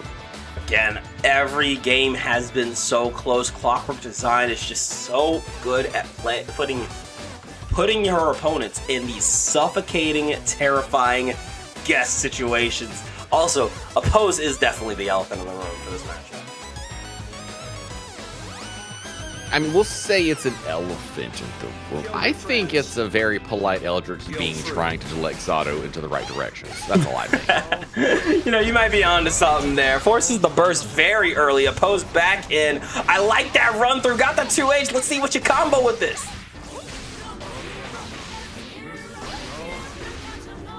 Dash up into throw. The pressure is still on. Nickelodeon starting to cook. Goes for the low, whip out, go to backspace, get some neutral ground covered. Allows Clockwork Design off the wall, though, here. Might be a dangerous option. But the run-up throw, reset and pressure, 100 meter. Baits out the YRC. Okay, Nickelodeon is just on fire. Huge play from Nickelodeon. You can see the momentum coming back. We got signs of life. Let's see if we can keep it up. The 2H going to mash on the way in. Teching throws 2H again. And mashing into a post, but a great backdash to delay for the frog to come out and punish Eddie. Now Nickelodeon's going to get a great chance here to steal around and maybe the game. Yo, when we talk about Bridget not having damage, that never accounts for Charge Dust Confirms. Charge Dust is such a great button in this patch, be it raw or comboed. Doesn't really suffer from scaling. This is true, doesn't suffer from scaling, and also looks pretty good when you hit it against Zato. Absolutely, but here we are. Drills are out, got the pickup oppose. Drills into an Expedition 5D. Is this going to be enough to kill? Not at all. 100 meter for Nickelodeon to play with, but will they get the chance? No, they will not. Oppose into the throw once again. Tail as old as time, bringing us to a round 3, but Burst almost back for Nickelodeon. She should get it back before the set's over. Pierce setup, Frog is out, Sandwich setup, Oppose as well. Clockwork Design hit by far slashes, had to burst, and Nickelodeon looking for their way in. Oh, Eddie sniped out. This is the time to approach. Got the 2K2D into a little bit of that pickup. Wall stick into that kickstart my heart. Wall break into positive. The BRC into the awaiting button. Unfortunate situation there from Nickelodeon. Spent 50 meter just to be counter hit. There it is. Left, right with the YRC out. 6P shutting it down. More time. Oh, nice 2P. Setting up the yo-yo again. I like it, the air stall. Oh my god, that avoided 2H? Well, there's a first time for everything, isn't there? I'm just as perplexed as you are. We'll say blue box double D double die. I mean, Bridget herself is a walking hurt box, to be fair. But still, I thought that 2H would have been able to snipe out Eddie. Potential final gamer, Clockwork Design, 9-2 lead. I'm not worried about the 2H not sniping at Eddie. That's okay. I'm more concerned about how Eddie's falling button was able to hit Bridget on, I think might have been the edge of her dress, maybe the chain of the handcuff. Yeah, definitely might be the case. Wait for the jump around though, denied. Yo-yo rolling in Mystic Ball style. Shout out Kid Buu, got the throw. Set up a yo-yo. Are you ready to guess? More throw, more burst bait, but a back throw incident right back. Catch another one. The only dust around here are back dusts. How we're gonna play the game right now. Wall stuck straight into a little bit of loop-to-loop and pull. It's been a second since we've seen that one, hasn't it? It really has. There's that YRC. Get it off of me. One more time. Leapfrog coming out, but able to snipe Eddie. Got that kickstart RC, but oh, never mind. We're safe. Oh, that scared me. Happy little reset, we'll call that, just a happy little reset. Definitely a happy little reset as we go in for another one. Oh, you already know the Leapfrog is out, trying for it. Left, right, good night. Jumps out of it, but Oppose is going to have the last laugh and we go for another Eddie combo. The Abare options. Oh my gosh, the punishment here on both sides. I think we're doing a Jordan check. Be like, who's got the actual better sneakers here? And truthfully, I can't say. They both look rather fly. I couldn't tell you. Going in with a run-up throw, setting up that yo-yo, gold burst to make some money. Killing Machine, though, gonna snipe Eddie. But again, these jump outs, the awareness of air control has been so good for Clockwork Design. It's been so hard to snipe Clockwork out of the air. Delayed the overhead yet again and bring the burst to the final round. A great move there from Nickelodeon. No need to spend it just yet, especially with your bout life at risk. Absolutely set point here for Clockwork Design. Nickelodeon playing some good old strike throw stagger pressure. Another one.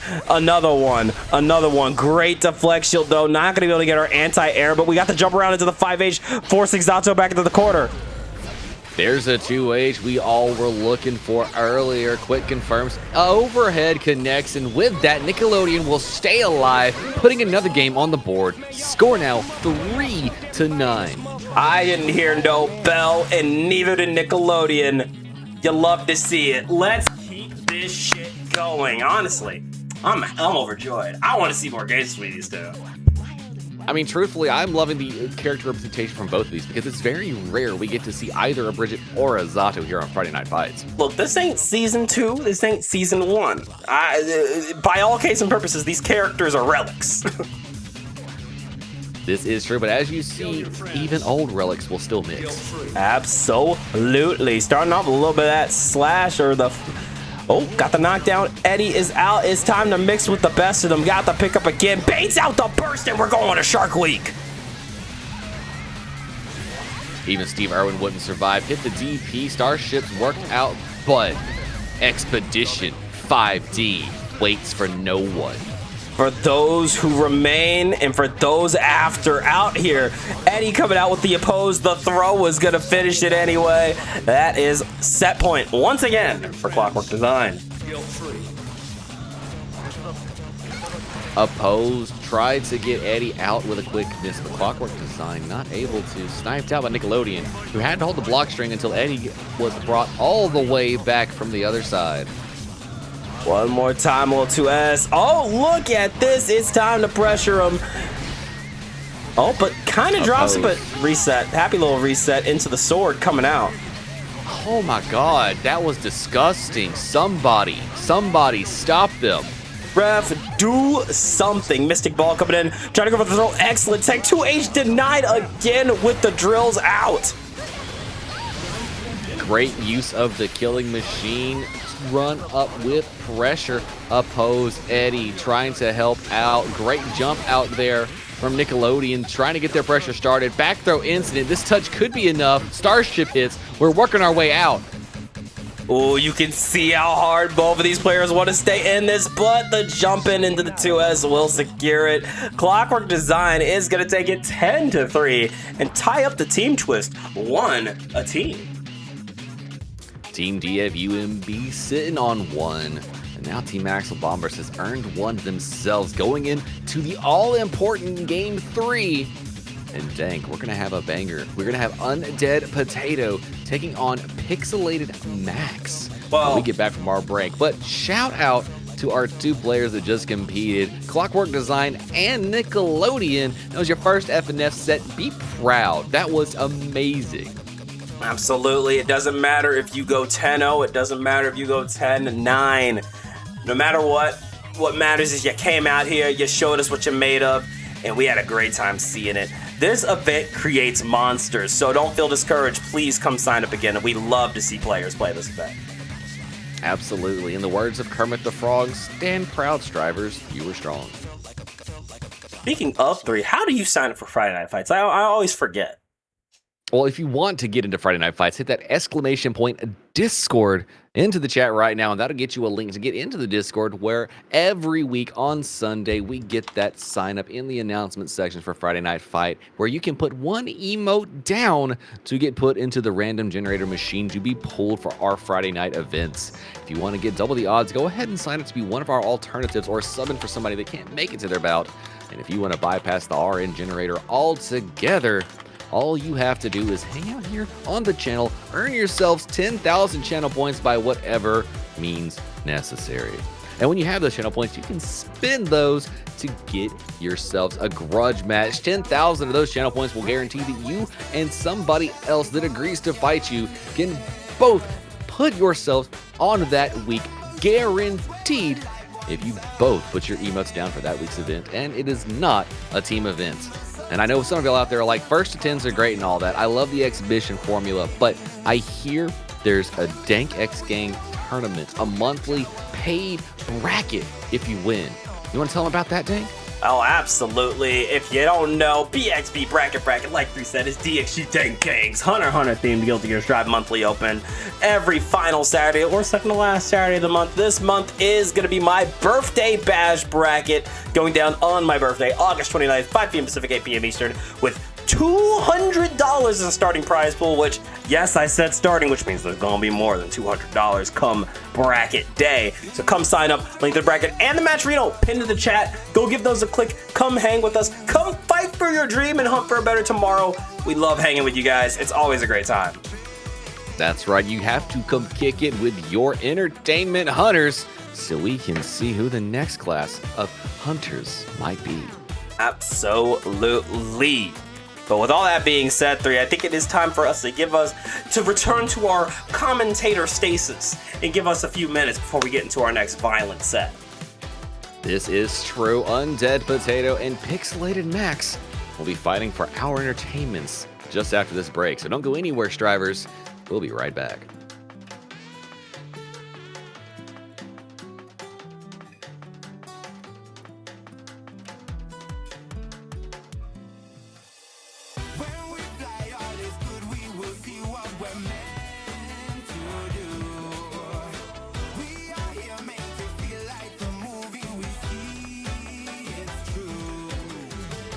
Now we are together in this forever. We are one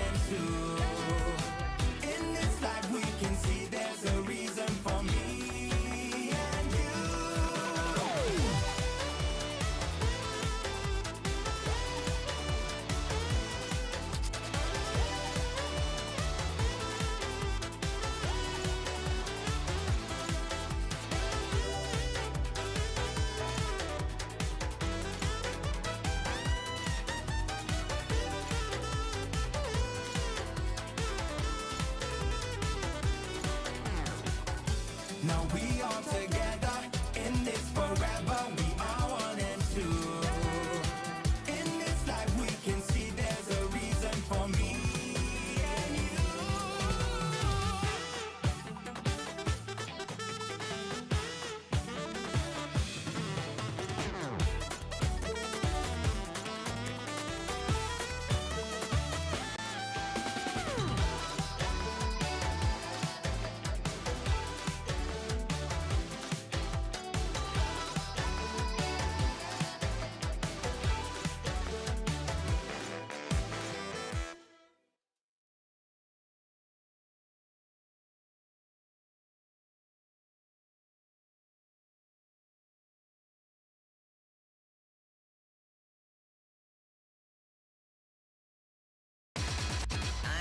Pay the front line, take the don'ts. He's coming out again for a new point. Get your bets down, ladies and gentlemen. 4-4's the point, mark 4. Ace, deuce, scrap, wants 4. Ace, deuce, scrap, wants 4. Ace, deuce, scrap, wants 4. Ace, deuce, scrap, wants 4. Ace, deuce, ace, deuce, scrap, want 4. Scrap, want 4. Who wants the hot 4? 5 wants 4. Check me out, y'all. 9 a winner. Got a hot hand.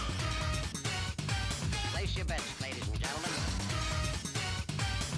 9 a winner. Got a hot hand. Place your bets, ladies and gentlemen. 4 and he made us the hard way. Hey, the front line takes the hard. We have a shooter and a good one. Coming out for a new point. Get your bets down, ladies and gentlemen. He's a rolling point is 9. Place 9. Place 9. 8 shooting for 9. 5 shooting for 9. He's a rolling point is 9. Place 9. 8 shooting for 9. 5 shooting for 9. Who wants to come? 6 to point. Check me out, y'all. 9 a winner. Got a hot hand. Place your bets, ladies and gentlemen. 9 a winner. Got a hot hand. Place your bets. Place your bets. Who wants to come? 6 to point. Who wants to come? 6 to point. Place your bets, ladies and gentlemen.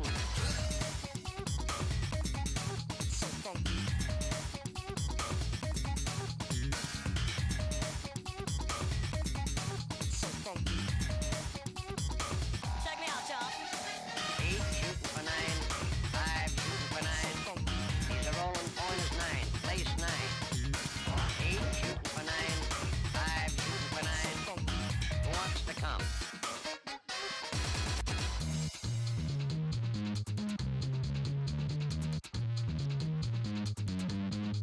Plays 6.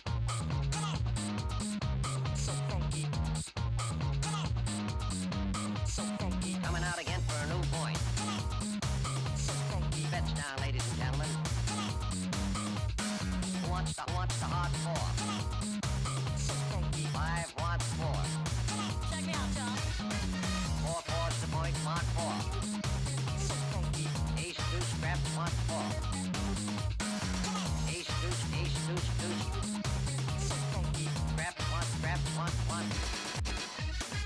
a winner. Got a hot hand. 9 a winner. Got a hot hand. Place your bets, ladies and gentlemen. 9 a winner. Got a hot hand. 9 a winner. Got a hot hand. Who wants to come? Check me out, y'all. 9 a winner. Got a hot hand. Place your bets, ladies and gentlemen. 9 a winner. Got a hot hand. Place your bets.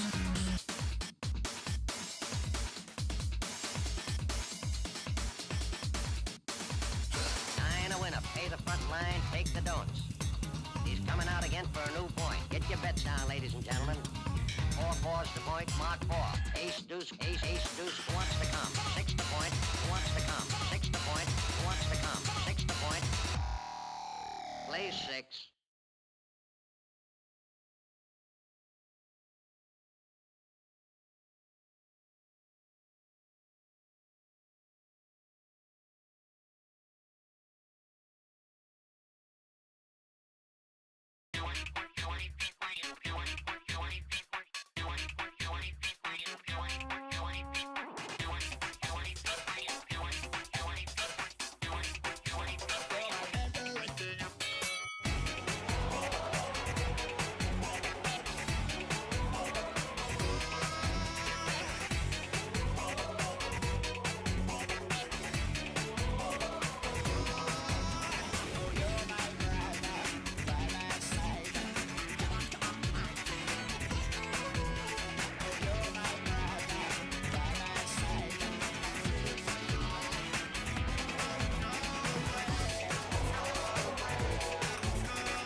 Gamers, you already know what it is. We back with another episode of Friday Night Fights FNF. That is Dank Gang's weekly first take community exhibition. As always, I am your friend, your homie, your host with the most, Danknan. With me in the comm booth, though, of course, Less Than 3, the FGC closing the, I assume closing the gates to purgatory for us real quick there, yeah? I don't need y'all to get into hell with me, alright? It's a very dangerous world out here. If you try and find your way here, you're going to get lost. I had to get the Water Ichiban just to find my way here, if you understand what I'm saying. Well, 3, I hope you're ready, because we got some more Axel on the screen, at least for a couple games. Going up against Pixelated Max, who's making her FNF debut. And I've seen Pixelated Max around. I know she's got a pretty strong Queen Dizzy. Oh, is this another case of the Dizzler versus the low main? That is the case. Yeah, we have zoner on zoner violence to start off bout number 3. Let's not keep y'all waiting anymore. You all are free to begin whenever you are ready. 3, let's kill our friends guilt-free. Shall we? I think we shall, Dank. What better place than here, and what better time than now? Get up to the cabinet, press buttons, do your thing. Axel Low and Dizzy, OEG representative Pixelated Max, welcome to the party, gangy. Good to have you, good to have you. As always, both players are welcome to one character switch or a minute at a time to collect their thoughts, as is the way with Friday Night Fights. And I believe I see the Cottagecore Dizzy out here. That puts a smile on my face. You know what? I completely comprehend. Gotta get the new fit as soon as it arrives. Always looking good. Queen of Illyria. Probably the reason that Butterfly was here in the first place, to summon the Time Lord, known as Axel Low. Absolutely. Let's kill our friends guilt-free. Now, this matchup is a bit weird for Dizzy, but I am curious to see how Pixelated Max will play around it. She's been playing Dizzy for quite some time now. Going for that quick jump in with the JH, and look at that, already so confident. Going in for the wings and the re-spike. Well, this is the best way to play the game versus Axel Low, who has the semi-mid-range control here that Dizzy likes to play in, but it's a very narrow margin that Axel has to work with inside of. There it is, sickles out, but there's that jump in fish pickup, but misses the confirm. That's all gravy though, because the wings are popping, and your health bar is looking a little past tense. As we say, there's a magical place between too close and too far away that Axel has to maintain, because Dizzy kind of dominates it when they're a little bit too close, and definitely owns the matchup when they're too far away. There it is, Chestnut out, little close slash into the bubble, little barre, and wings are gonna pop again. Health bar looking a little past tense, but not enough meter to go for the kill here. Oh, Shark interrupting Rainwater's recovery. And now Undead Potato just fishing for neutral control, which is really all you have to do to start the gameplay versus Axel. Solid neutral control and basically calling out where your opponent wants to start up. oh, but there's that 2H to get the kill to call out the jump. Game 1 and first blood going to Pixelated Max. A great intro to her FNF debut. And I've heard this matchup tends to be about on the even side of things when it comes to what both character specialists tend to say in the matchup. But on that token, it does require a character specialist to feel it out as an even matchup. Yeah, let me tell you, I still haven't found the sweet spot when it comes to this matchup on the Dizzy end, because it is just so funky. Your timing has to be perfect here to call out some of these Rensons, to call out some of the stuff Axel likes to do. Well, as we see, get Wings of Light activated, run in on some mix, and you get Axel to burst. What an amazing use of movement. They're using Axel Bomber for a little bit extra distance there.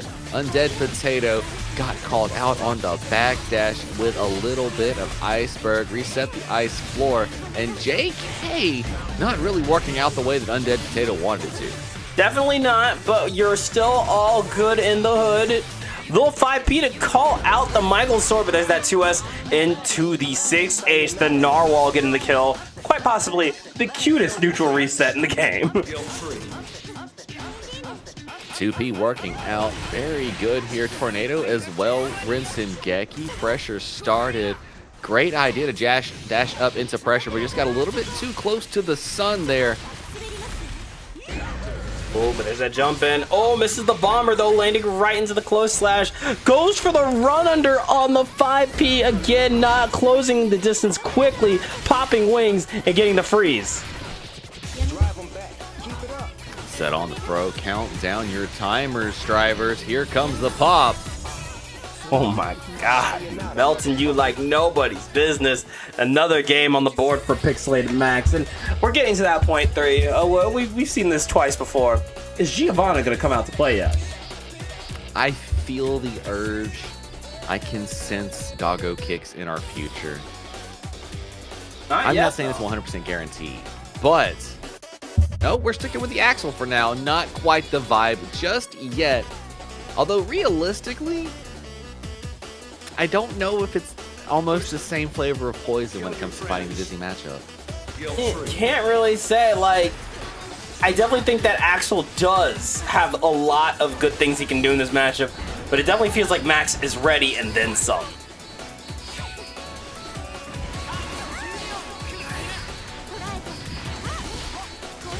Chestnut sets up, and now we're just outside of where Axel needs to be for good 2 H's to hit. Looking for the prime range to play. Wings of Light point blank into the throw. Pixelated Max doing Dizzy work. This is some nuts stuff here from Pixelated Max. Let me grab my notebook while I'm at it. I didn't think I was going to get to see some Dizzy tech like this today. These are the forbidden text things. You're not allowed to watch these anymore. I'm sorry. We have to wipe your memory after we're done here. Men in Black style? I understand. Going for the wings here. JS into the close slash. Little Michael sword. A slight step up and a full step up into the throw as we sip the fish. And another throw. You cannot escape. Not yet, not now. A magical pixel and a dream. VRC. Unfortunately, that dream is going to be spending 50 meter for the back throw incident. Their pixelated match getting game 3 here in bout number 3. Short work there in the tournament set here from Pixelated Max. I said it earlier. Are we going for the switch? I see a little walk away. I think it might be Giovanna time. Is that the distance of a Giovanna backdash? Is that what that means? They have to actually go that far to get the character change and then dash it makes back sense. It tracks out. It checks out. Now that we have the real set on our hands here, let's talk about Undead Potato. That Giovanna, that pressure. Have you had the pleasure of fighting Undead Potato? I don't know. It's been a hot second. I believe I did a minute ago, but since then it has been ages and eons since they pushed their button and did their thing against me. Well, they have some great neutral and some great patience as well, so it's really going to come down to how comfortable is Pixelated Max playing some crazy footsies. But there we go. Oh, the fish left just at the worst time. Not going to get our combo pickup, but there it is. 2D into Michael Sword. A little shimmy into the throw, keeping up that insane pressure we saw earlier. You know, Dank, some people call it footsies. Others just call it offense. That is true. Still a strong start there from Undead Potato. We're still, dusting off the Geo. We just switched back. Sometimes it takes a round or two to get back into your flow. This is absolutely true. Let's see what kind of defense your Pixelated Match has against Giovanna's approach here, where the dash step can actually lead to a lot better return when Ice Floor is involved. There it is, the 2S, the little 5K back throw incident. You're in trouble as we set up the fish. More plus frames and Wings of Light is out, going for their pressure reset. One more time, Chestnut into the jumping JH to call the throw attempt. Undead Potato has been locked down and chipped to hell and back. Now, was it me or on the back throw, did we see a micro dash up to throw for the punish? I think I saw that, which makes me wonder: are we plinking the dash to the throw on the repeat? Is that our frame distance from the OS? Is that how we're OSing here? I'm gonna have to watch it back to tell you the truth, because the speed at which Max is doing all this is crazy. Kill your friends. One more time, let's kill our friends guilt-free. Get into a big 5H with the flip kick pickup. And the doggo kick for good measure as we go for double close slash. I like this walk back into a big punish we're seeing here from Undead Potato. This is what I'm used to seeing as we let it rip with the Beyblade kick. Street Fighter tech coming to roost here. Footsies apply everywhere. And great use of it. Gets a perfect round here for Undead Potato. Clean return to form for Undead Potato. Getting the 6P on the Michael Sword. You're seeing that Dizzy practice starting to come in. And was about to go for a full pickup, but I think that burst from Max was a great move. The wings are ready, not quite activated. T-minus 2 seconds. Great place to burst there from Undead Potato. Could feel the pressure starting. And if you haven't noticed, Max typically likes to have wings on at all times. It's not just good for a win con, it's good to make players panic. It's good to make them make mistakes. And Max has been using that to her advantage. There is definitely something to be said about the player that is worried about them going off and being too close to them versus one that wants to rush in and get it activated in the first place, because both options do keep you safe, but nothing keeps you safe from a wall break super winning the round. Jesus, I thought you might have had a pixel up going into that, but my bad, Chief. No, that pixel was for Illyria. It's a different system over there. Yeah, you're right. 2D into the chestnut, got the refreeze. You know those wings is about to pop. The special beam cannon is active, and there's the throw, but not enough to kill here. Getting the burst, last chance approach for Undead Potato, getting the hit, got the pressure, reset. Oh my gosh, the 6P on the stagger there from Pixelated Max. Is going to give him another game on the board. Score now 5-0. Write that down.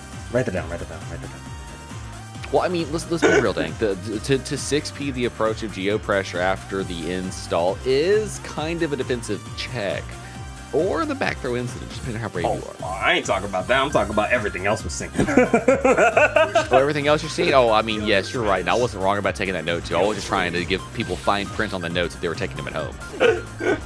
There it is, the far slash into the Michael's sword. Wings are up again, which means we are playing a mad dash to turn them off. And that's just what Max wanted. So ready for all these approaches. And there it is, special beam cannon.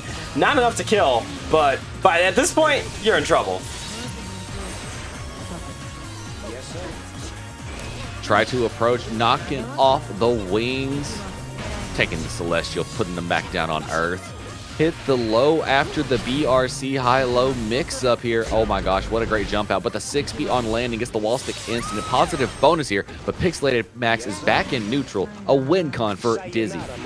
And did you see that fast RC Chestnut immediately sniping out the jump here? Once again, Pixelated Max has been on a goddamn tear. Got the freeze, running in with the 2K 2D, setting up the fish, and going for the Michael's sword. Just getting a little extra meter before we go for the full wall break. Positive bonus, shimmying the life away. The combo confirmed, though. Pixelated using the burst at a great location. Will probably get their burst back by the end of this round or by the end of the life bar. Oh, yo, look at that. The JK immediately on flip kick back. Pixelated Max has done the homework. The JH into the fish, into a full confirm, is going to secure game number 6. Pixelated Max looking to speed run her FNF debut here. Look, Defummed might have meant it when they said they were coming to play this game today. Jesus. Hey, welcome in, George. Yeah, no, I'm loving what we're seeing here. I definitely do want to see some signs of life here from Undead Potato, but the Dizzy player in me is definitely enjoying the food we're receiving. We're a top niner? You got me. I don't comprehend. When is Top 9er coming out? Enough of Top 8er. When's its sequel? This is true. This is the question we all ask. Deep inside. It's been years. We need Top 9er. Oh my god, what a throw. Waiting on nobody gets the throw. Guard Crush incident. Wings of Light activated. Chestnuts. Why not? This is how we hunt for sharks. I like to fish. I'm just saying something like that, right? Look, it's Shark Week out there somewhere. Look, my thing is, why does every one of Disney's moves sound like it's an indie album? You know, yeah, well, I used it to catch fish. We used to talk a lot together for roasting chestnuts, Imperial Ray, Gamma Ray. Doesn't it just sound like an indie album when you really think about it? Like, that's the next Fall Out Boy album right there. I have a hard time arguing it when that is the funniest shit I've heard all day. Spiral arrow from max distance, the 2D, but nobody was. That shimmy work, dang. We are witnessing this together. That is insanity. But there's that 2D turning off the wings is huge here. But you can see Undead Potato a little hesitant to approach with just how good Pixelated Max's neutral has been. Huge counter hit, freezing the situation. I know Doggo's got fur, but Ray isn't designed for that type of cold, Dizzy. Oh my god, the tap just baits out the burst. Wings are out. Yo. Oh my Girl. god. Damn. That's... How do I tell Max there's no prize pool on the line here? How do I tell Max there's no coupon for pizza? Like, goddamn. They said it wasn't. No, they're fighting for the more important thing, Dank. Their pride. The pride of a Pride. first to 10 is worth more than any prize pool. You know that. That's first to 10s. This ain't like best of 5s, best to first to 7s. You know, those are joke, haha, funny funnies. When it's a first to 10 exhibition, that's it. That's your pride. Damn right. Damn right. We out here. We out here doing it for the queen and whatnot. Kill your friends, guilt free. Game number 8. Shimmy out, shimmy in, let me begin. The combo hits like this. And the burst immediately after the routing for Pixelated Masks did not want to end up going through the wall as well. Oh, didn't get that 5H, but there's that 2D. Doggo kick enhance. Tried to go for say on the IB. There's that 2K 2D again as we go for the ice floor. Although I'm gonna have to talk down to Callie for immediately making George leave as they get in here to go do work. I'm like, geez, could have waited a frame or two at least. Enjoy the fight. Gosh. There's the throw. Wings are out. One more time with fish. Plus 30. Big far slash. The Got third the pickup. hit. There's something about that third hit. It's the extra extension on the hitbox just means a little something something, and the shimmy to throw.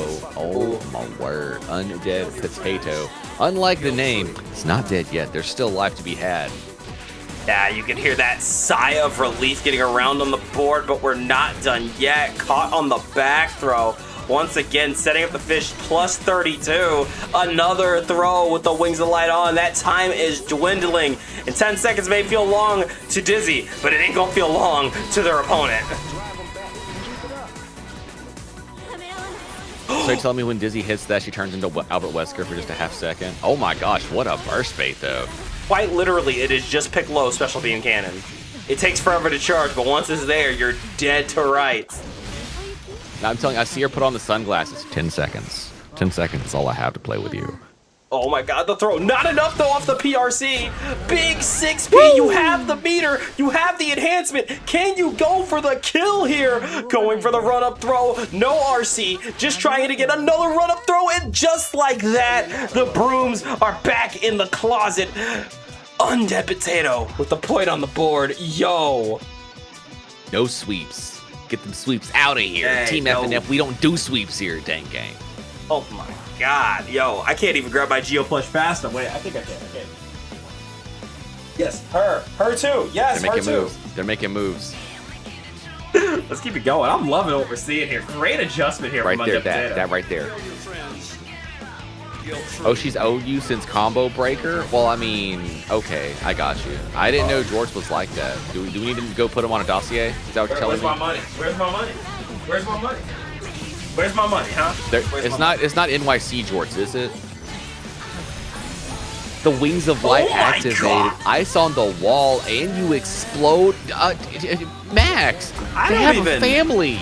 I don't even The potato, know. the spud's got little spudlings. What are you doing here? The wall stick is what got me. I didn't even expect that to stick there. Still has a pixel and a prayer left with the BRC. Got the JK. Nice play. Good evasion. Going for the jump in. Oh, but the JK is into the bike sword. Staying so patient. Oh, the 6B and the dust working out. I bet that was a fuzzy. If I know anything, that was probably a fuzzy block. I think you might be on the money. This is so big for both teams here. Undead Potato trying to get some more rounds on the board because Team Axel Bombers definitely needs that point. Whoever wins this game goes up 2-1. The far slash of destiny PRC to get rid of the sharks. Jumping over, but landing right on a 6P Narwhal Ice Floor. I feel like this game is going to be done with that hit, and it is. Score now 8-1 in Pixelated Max and Defum's favor. Crazy, crazy work here with the 8-1 lead from Pixelated Max. Again, this is her first time playing in FNF, and I do believe she's left one hell of an impression. OEG bringing out that representation. If you didn't know, well, now you do. Absolutely. Let's keep it going, though. Getting into our next game between Potato and Pixelation.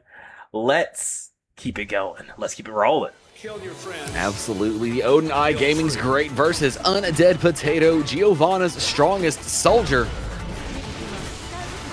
Big hits, got the burst, and a burst right back, but this time Pixelated Max was already blocking, ready for the punishment. Definitely expected that. Wants to kill out Memento quick, fast, and in a hurry. But there it is. Ice Floor is out, and Wings active, but still caught on the 2D of Doom and Despair.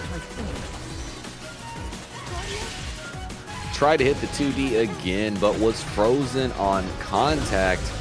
What a Michael sword to shut down the approach, and with a low, the 6P as soon as the Wings of Light activated.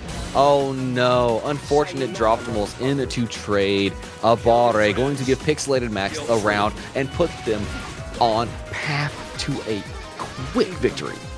There it is with the throw. A little bit of that plus from Travail. Using the deflect shield, though, to keep that space in your favor. However, Potato still able to walk in, get a little throw action. You're going to have to guess. Oh, the 5K check, and you haven't been able to poke out of this yet. But that 2S into the Michael Sword is going to put us back to full screen. Double Hello? jump, we hit. Oh, dive kick super. I don't think it kills, but that's going to tingle. Yeah, taking you to Brazil. Oh, it's a paid trip, though, with the JK. A little bit of that Barre action, but there's that 2K 2D. Caught the dash with the Michael Sword. And the 2H to call it a 2D. This is looking huge here for Max. Waiting it out, being patient. Great backdash of the dust, but was not there for the punish. PRC after dashing through 5K. No full confirms. Had to allow the escape, but did not get the full punish on the burst. Great jump over Ice Floor, and we have another round for Undead Potato. You love to see another round 3 between these two. Rolling up with a close slash into the 5H. Wings of Light are active with the JK from both sides. Got the knockdown and fishes out with a little chestnut too. Another one. The Wings almost active, but able to get that JK. But shh, Dizzy don't care. Run up throw. Two Framer holds everybody steady. Got the low bait, the burst. Shang Tsung moments in the house. Your burst is mine. Ooh, set point here. One more game needed for Pixelated Max to secure the set. 9-1.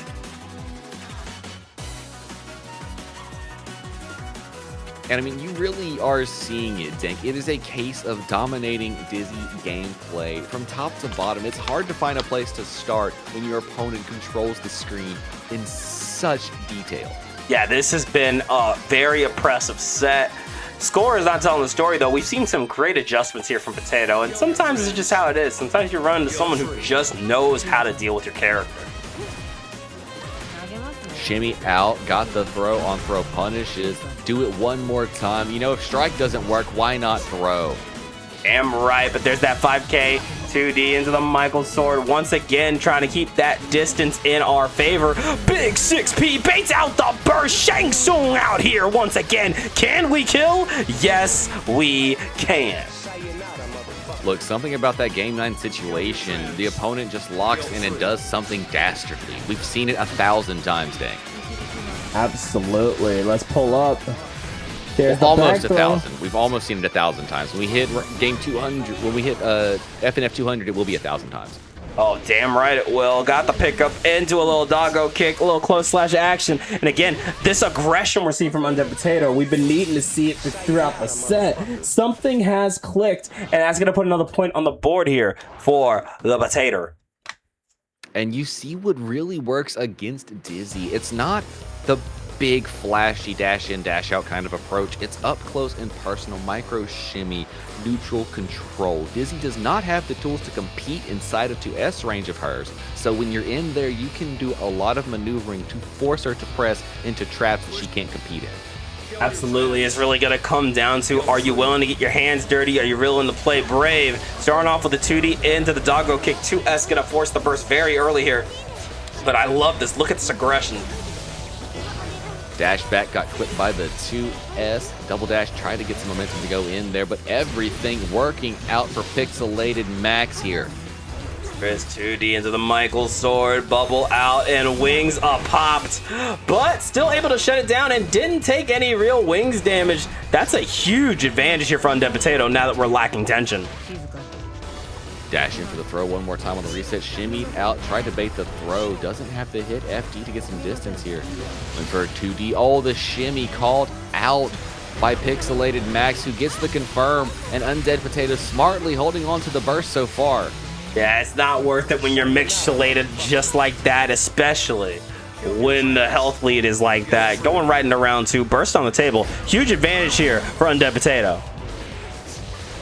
The leap to the opposite side gets the dash kick. Wall stick incident. Undead Potato taking half Pixelated Max's health already and looking to finish off that life bar. And there it is, another jump in. Got the pickup here, forces the burst. Oh my god! Yo, guys, Shark used red RC during active hits to make it go away. Did not use the RC for the hit, but who needs it? Mash out, get around on the board. Oh, that was such a smart play from Undead Potato. Very resourceful. Getting knocked down, though. Fish is out. We have to watch out for the ice floor as Dizzy is now in control of the neutral.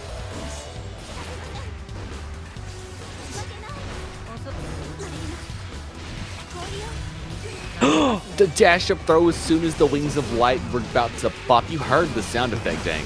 Oh, I sure did. And there is that pickup one more time into the no wall stick, but going for another reset with the dash and throw. Red RC, and this should do it.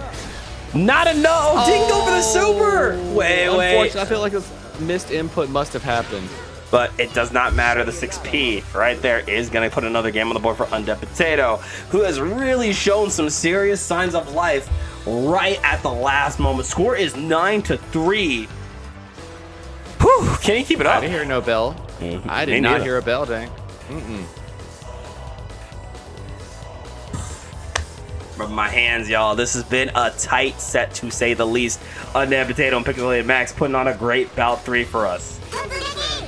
That's a Geki. Guilt-free. Hydration, you are right. Sounds like a solution. Remind yourselves to hydrate, chat. Especially in this heat wave, yeah. Don't get heat stroke. It's no fun. Wings of Light are back again. Michael's sword hits. Launchers. Oh, wings out with the JK. No health bar to play with here.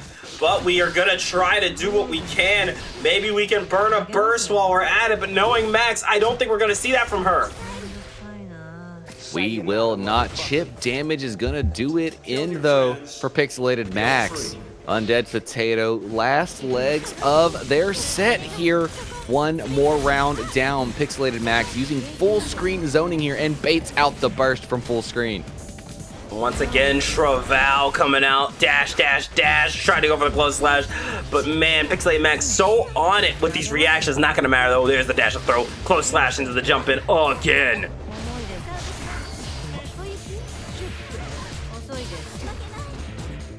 The 2D on the approach as well gets snuffed out. Oh my gosh, Michael Knife. Let's do it again. Ice floor. 2S. Yes, jump in, fade out, get the big hit. Is it going to be enough to kill? I think we need one more reset to hit it. YRC, get that shit off of me. Try to go for the throw. Nice 5P check. Is this going to be enough? Oh, misses the mark. Still needs one more good hit, and that should do it.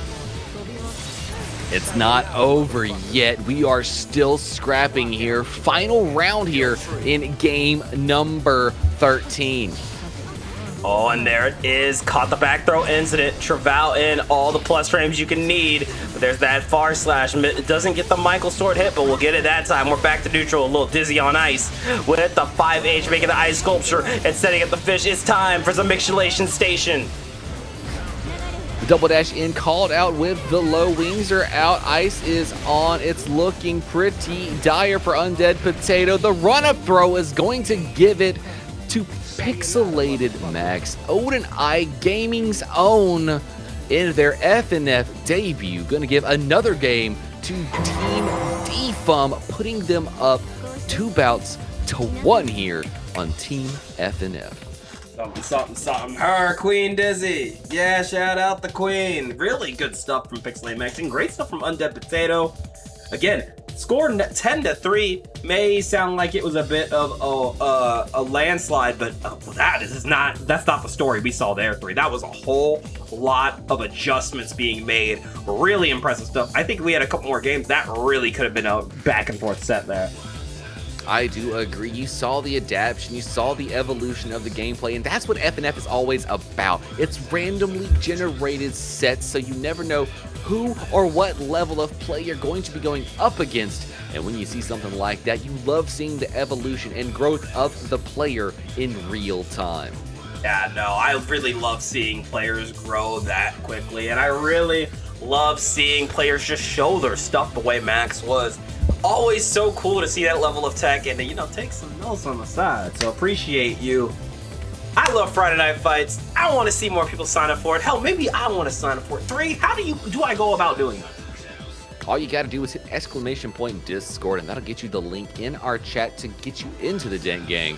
And in there, in our Discord, we have an About section for Friday Night Fights where we let you sign up on Sundays with a notification from Dank themselves. She allows you to get into there, and all you gotta do is leave us one little emote, just one please. It makes it so much cleaner for us. And if you want extra odds instead of putting extra emotes, all you gotta do is sub for somebody that can't make it to their bout, or sign up to be an alternative for that bout, and that'll get you double the opportunity, 200% chance of your name being pulled for that next week event. But if you want to bypass the percentage chances and just 100% guarantee it, all you have to do is hang out here watching the stream, earning channel points one way or the other.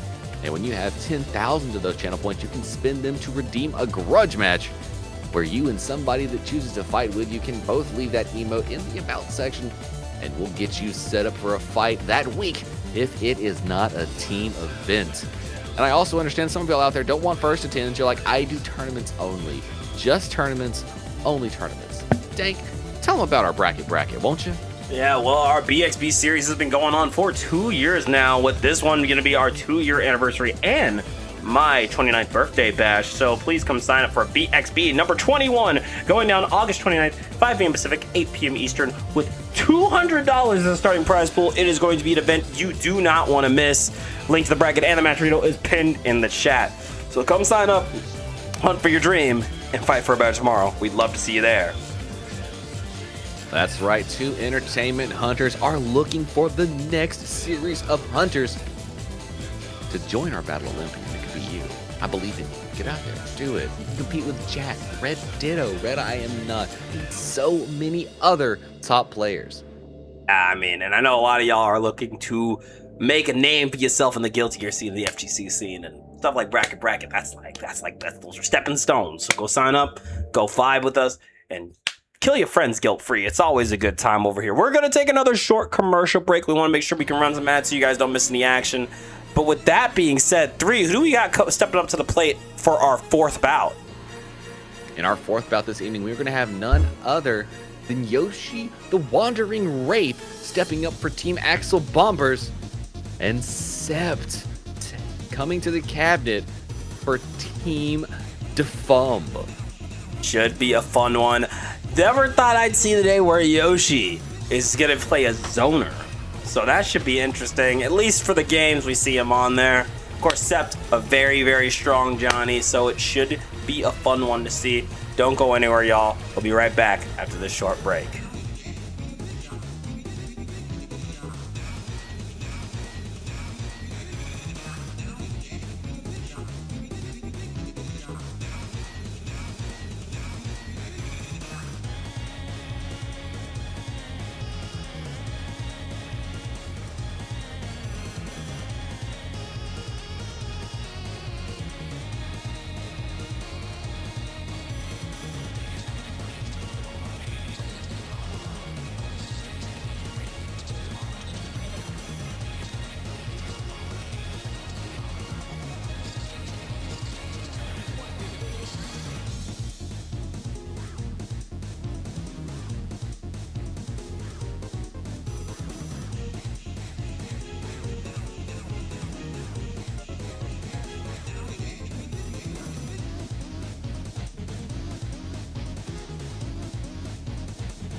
Welcome back to Friday Night Fight Strive Earth. We're in the comm booth with DankXN and I Less Than 3 FGC.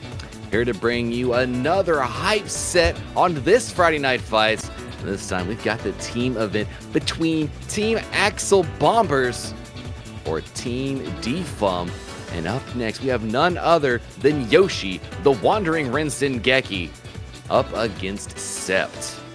Now, of course, we are no stranger to Yoshi here. Definitely has been a bit of a name that you guys can follow if you watch the Dank Nen show. I fight him pretty much every day.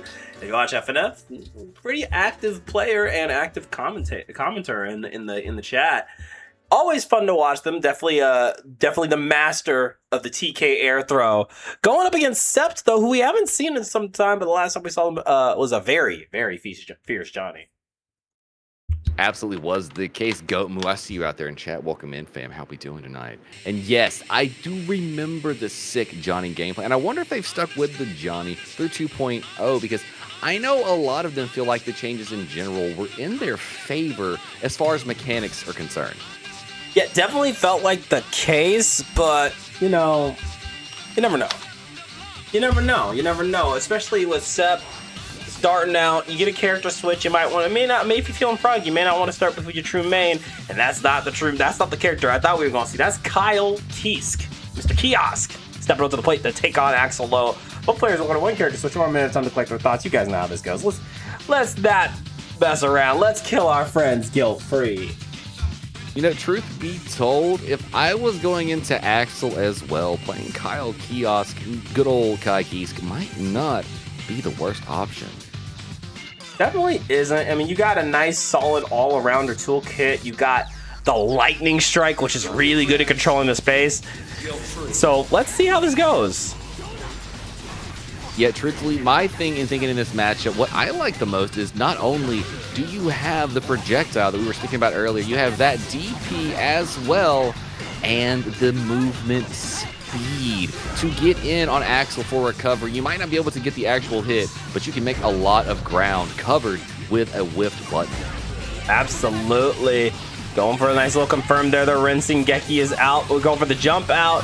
One more time with the rainwater. However, Sept not going to hold any of that. We got some plus frames, but caught on the back throw. Should be a kill, but drops the confirm. Stun Dipper on the way out. Falling heavy slash is one of the best buttons in Axel's kit in 2.0. One more time with the 2H though, going for that jump in, a little 5K into the 6H flippy dippy action. Text the throw, but there's that tap dust in the little barre. Great jump out, unfortunately was not at the right spacing for the JS to hit. The hitboxes are big, but not that big. The dust to the rush up, not going to convert the combo. No shock state applied, but now that it is applied, the 2H from the Meter Bandit, Yoshi themselves. Oh my god, what a close slash from Yoshi. I did not think, is that a 6H or? I'm so not used to seeing Axel close slash. What was that? I'm pretty sure that was either far, I think it was close slash. Ow, I rarely get to see it, but I did not think that punish would work out. However, forced to hold a lot of defense, but this is where Yoshi shines. Yoshi is one of those players who is not afraid to sit back and let the risk gauge crank up. Hits the route yet again, went for a tap dust on the recovery. And with that, Sept's going to put a round on the board as well, tying up the round count here in game number 1. And the Axel Bombers get a game on the board with Axel. Let's see it happen. One more time with the 5P, blocks the low. And then once again with the Sickles 5P out, another 5P, try for it. Oh, but these 2K checks into the run-up throw. Gonna be big for Sept. Stagger out, running down the Axel pressure, not allowing the escape here. Jumping out of the throw. Great stuff. Flip Kit went for the jump as well. What a great bait, and looks like we have sick routing. Did not have enough spacing there for the confirm. Oh, but you stuck one more time with it. Oh, unfortunate. Dropped him off. Oh but my that should be god. enough. And the burst bait? able to take the throw, try to stay alive one more time with the 6H, trying for it. Nice jump out again, still alive here. Wanderer Yoshi holding on to that pixel with the protagonist power. Sept has not been able to get that last hit he oh so desperately wants until that 2P right there. What a drag out. Yo, they were taking it down to the wire and beyond some. Whew. It made me nervous just watch it. I mean, this is a neutral matchup, let's be honest, but that was a case of not only Droptimals in all of the best times for optimal entertainment purposes, but the way they were scrapping down to the wire. It was still anybody's game, even at that point. Absolutely. And, you know, Yoshi wondering even in the chat, how am I cooking on the Zoder? And I'm over here like, as one of your training partners, I'll tell you right now, it's that patience. Look, Yoshi, all I need you to do is do a little bit of air backdash JS ring or into snail Literally. and a little bit of like 2K snail, and you're gonna be fine. That And is make sure all you hit you Rinse need. and Geki. 2K, 6K is your other answer. Oh, but look at that. Abari does not want you jumping out of there. Look at this. This is frame safe. Looking to check a press here. Got to hit that startup, but not willing to challenge with a 2K. I understand the vision. Axel is terrifying to do such as. And there it is. The throw coming out with a little charge stun edge. Pressure into the stun dipper. A little 2K 2D action. Rainwater missing the mark. Oh my god, look at these trades trying to keep you in the corner. Beautiful throw tech, and once again the jump out into the overhead, putting down some more pressure, but Sept once again trying to lock you into that corner. Hit the rainwater, tried to hit it yet again. Wasn't quite there. Shock state applied by Sept, dashing up 5K, 5K, 6K to reset. Great jump out. Unfortunately, not with the punish there, Yoshi. I'll tell you what, Yoshi, I got that route for you. When you jump out with the H, do a delayed dust Axel bomber. That's the route. That's the route, guaranteed. That's the sauce. That's the sauce. Double 5K, pulling up with the throw. What stagger pressure here. Does not want Yoshi playing the game today.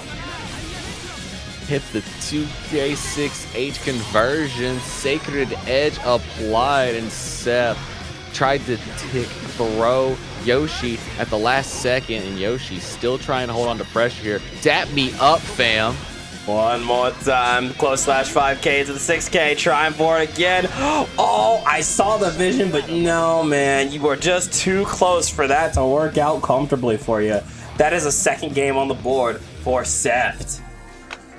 I mean, that was great stuff there. Although, I'll be honest, what I do like the idea of seeing is maybe if we see that 2K6 or the 5K, 6K setup they're going off, we get the FD space out, do a little jump out, JH, delayed, jump dust, Axel bomber route out there. You can hit a Rinse and Geki out of there to pop off at the end of it to get yourself some pressure to move up on for 2H range. Like, you got Axel options there, but it's like you're level 1. I understand you haven't even been in the lab yet. It's a lot of learning process here if you're Yoshi, but I liked what I saw. I don't know if they're going to stick with it for another game, though. Definitely, especially considering that Yoshi does have 2 mains to go off of. No one's expecting the bit to go longer than like 2 games. So like, The I'm buttons curious to are see. intense, Yoshi. I don't know if you heard me earlier, but Yoshi, when you get that jump out, it's the jump H into that delayed dust bomber. You got to hit that. You got to All hit right, it. 3. It feels so good. Are Are you you already ready for on some it? Let's get Noontide? it. Sold the bad guy. Noontide, where's it at? Where is it at? Let's rock it. We have the actual fight on the box now. The shackles are off here for Wanderer Yoshi. Let's get into it. Immediate burst, not a gold, but going right in for that Bandit Bringer. I think you and I both know what Yoshi's all about at this point. Yeah, just right there. You saw it. Do not think you're jumping out. Might as well be Guile you're fighting here, fam. You're going to be air thrown to the break of dawn. Look, you got to be faster in the air than that. This man is got 1,000,001 TK air throws. Absolute aerial domination, forcing Sept to play a bit more grounded here as we go into this round. I'm going to tell y'all what. Y'all know me as a grappler, but that thing right there, Yoshi, that scares me. I'm saying, I'll be like, yo, he's knocked down. I can split. How did you do that, bro? You were on the ground. Dire Eclate. Back to neutral BRC and the throw on the other side. Sept saying, you know what? I got to throw my own, Yoshi. Let's dance. Sept said you're not the only one with great throw reactions. Using that lightning strike to get shock state applied. However, these 6Ps have been dangerous. Yoshi's spacing on Soul Bad Guy is so scary. And here we go, rolling in. Little Fafnir, Gunflame out, trying for it. But here comes Seth's Shock State applied again. But look at that. Soul, unbothered, in his lane on the throw text. Way to hit the JK after the dust in the skies from Sepp. Got some Shock State applied gently from the distance, making Stun Dipper safe enough to cancel out of. Looking for a cancels. Great walk back from Yoshi. Trying to find the touch here in the Kai neutral. Ooh, there's the throw tech. Bandit, bring her to call it the jump in again. You gotta be so careful when you're playing an aerial game against Wanderer Yoshi. But Sepp's able to quickly adjust that, try to go for an air throw of their own, but met with the 2K2D into the flying knee. Great Stun Dipper calls out the backdash, waiting for the heavy stun edge to come out before Yoshi uses the burst to stay alive here. But again, the patience, the absolute wait out here from Yoshi, forcing Sepp to put himself in a place he does not want to be. Got the launcher towards the wall, not quite enough. Luckily, no punish there on the standing 5K. The conversion is not going to be enough to kill. But we will get the wall carry towards the wall. It might be a wall break situation here. Give us a positive bonus here for Sepp. Look at the timer here, 7 seconds on the clock. You have to get that hit. Sepp's going for the stall out. When is the last time you saw a timeout in Guilty Gear Strive? I've never seen a timeout on Friday Night Fights.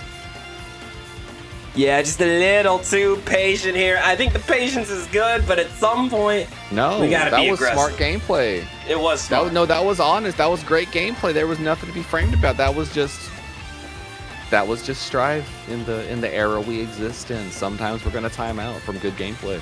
That is true, but I think what Yoshi's kind of getting at here is the patience is good, but we do also need to find a way to force our turn a little bit here. I mean, I didn't see one Night Raid Vortex. Yeah, definitely wasn't doing enough approach, but hey, we're getting back into it. Another round on the board, and look at that. Another round, another air throw. Going for the jump in, and now it's our turn to lay down the hurt with the gold burst coming out. Sepp's eating a lot of damage here. This is true. I'm still waiting to see a Soul the Big Tree. Got the flippy kick, though, accident happening here. And lots of stagger pressure, a little 2K2D action, 5H into the Fafnir, and this should be a dead Kyle. Easy peasy. One onesie man wearing outfit looking dude through the wall, and that's going to be a round down for Yoshi. There it is, big hit into the Fafnir, 2K2D into the flying knee, baits the DP, but no punish. Just means DP's going to be more negative, Dank. That's all I can say about that. Absolutely, let's DPs let aren't it rip. negative enough. They need to be a negative 128, and then we're okay. Yeah, you mean we gotta have a whole turn? I need to make sure you knew that was the end of my turn. I'm saying I need 2.5 seconds to run over there and hit somebody after a DP. That's what I need. I need the timer to actually be sad about it. You got the little timer comes up in the corner of the screen after you DP, just so you know how much time you have left. It literally before you does. can Just starts a move 2.5 second countdown right at the bottom of it. And then you can move again. And you're like, freedom! I love it. A point on the board here for Wanderer Yoshi. Definitely saw some more, as you said, Soul the Big Tree. And was able to get a point on the board. Score is 3-1. Sepp's favor still. Team Twist is not over yet, mind you. No, it isn't. There is still a chance we tie this game up, and it goes down to the final game to determine the team event. Absolutely, pulling up with a little run-up throw. The charge stun edge is coming out again. Nice pokes here. Going for the jump in. Got some damage. Sacred Edgy. Hard knockdown and positive bonus. Are your edges sacred, Dank? I think so. I'd like to say they are. Going for the 2D, forces the burst. Flippy Dippy coming in with the Abare shock state applied again. But look at that, the Vortex immediately just ready to call it out. Oh, unfortunate dropped him. The scaling was a little bit funky. RC'd a little bit high in the routing. Tap in the route. No need to spend that burst. Bring it to the next round here for Yoshi. Trying to mount a comeback before the deficit gets too far out of range. Yeah, I fuck with it. That's definitely the vibe you want to go for here. A little walk back with a gold burst denying you. But look at that Vortex said, I don't care about your lightning strikes. Hold this fire punch. Double fire punch is matter of the facts. Fafnir 1 meets Fafnir 2. Air throw incident for those that ask. Try to hit the throw on the ground as well. Sept had the vision. And without the backdash, oh my gosh, there we go. That's what I'm talking about. Oh, using that ride the lightning to get out of there quick, fast, and in a hurry. But you are negative as all hell. Going for Bandit Bringer into throw and a 2D to catch the wake up throw option. Yoshi's on that demon time. Now we move, and Yoshi answered their own response. They were being too patient. You got to soul the bad guy. That is rush and down. Good patience once again. We'll let you slide yourself into the corner. One more time with the Vortex. This time going to get punished as we pull up with a charge stud edge. Got the pickup with the DP. Misses the mark with the 5K. Great IB with another delayed jump in here. Pressure upon pressure as you throw out that gun flame. Oh, did you see that stare down? Oh my god. Sometimes you got to think about it, Tank. Stun Dipper hits, jump over the, oh my gosh, lightning strike the startup. That was smart play. Oh, the dap up incident leads to big returns here from Yoshi. Missing the Fafnir. We'll call it a happy little reset instead. Absolutely. Here we are, Flippy Dippy coming in. A little 2K action. 5H into the deflect shield. Getting our spacing here.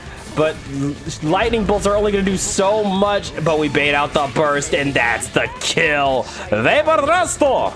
Sept with another point on the board.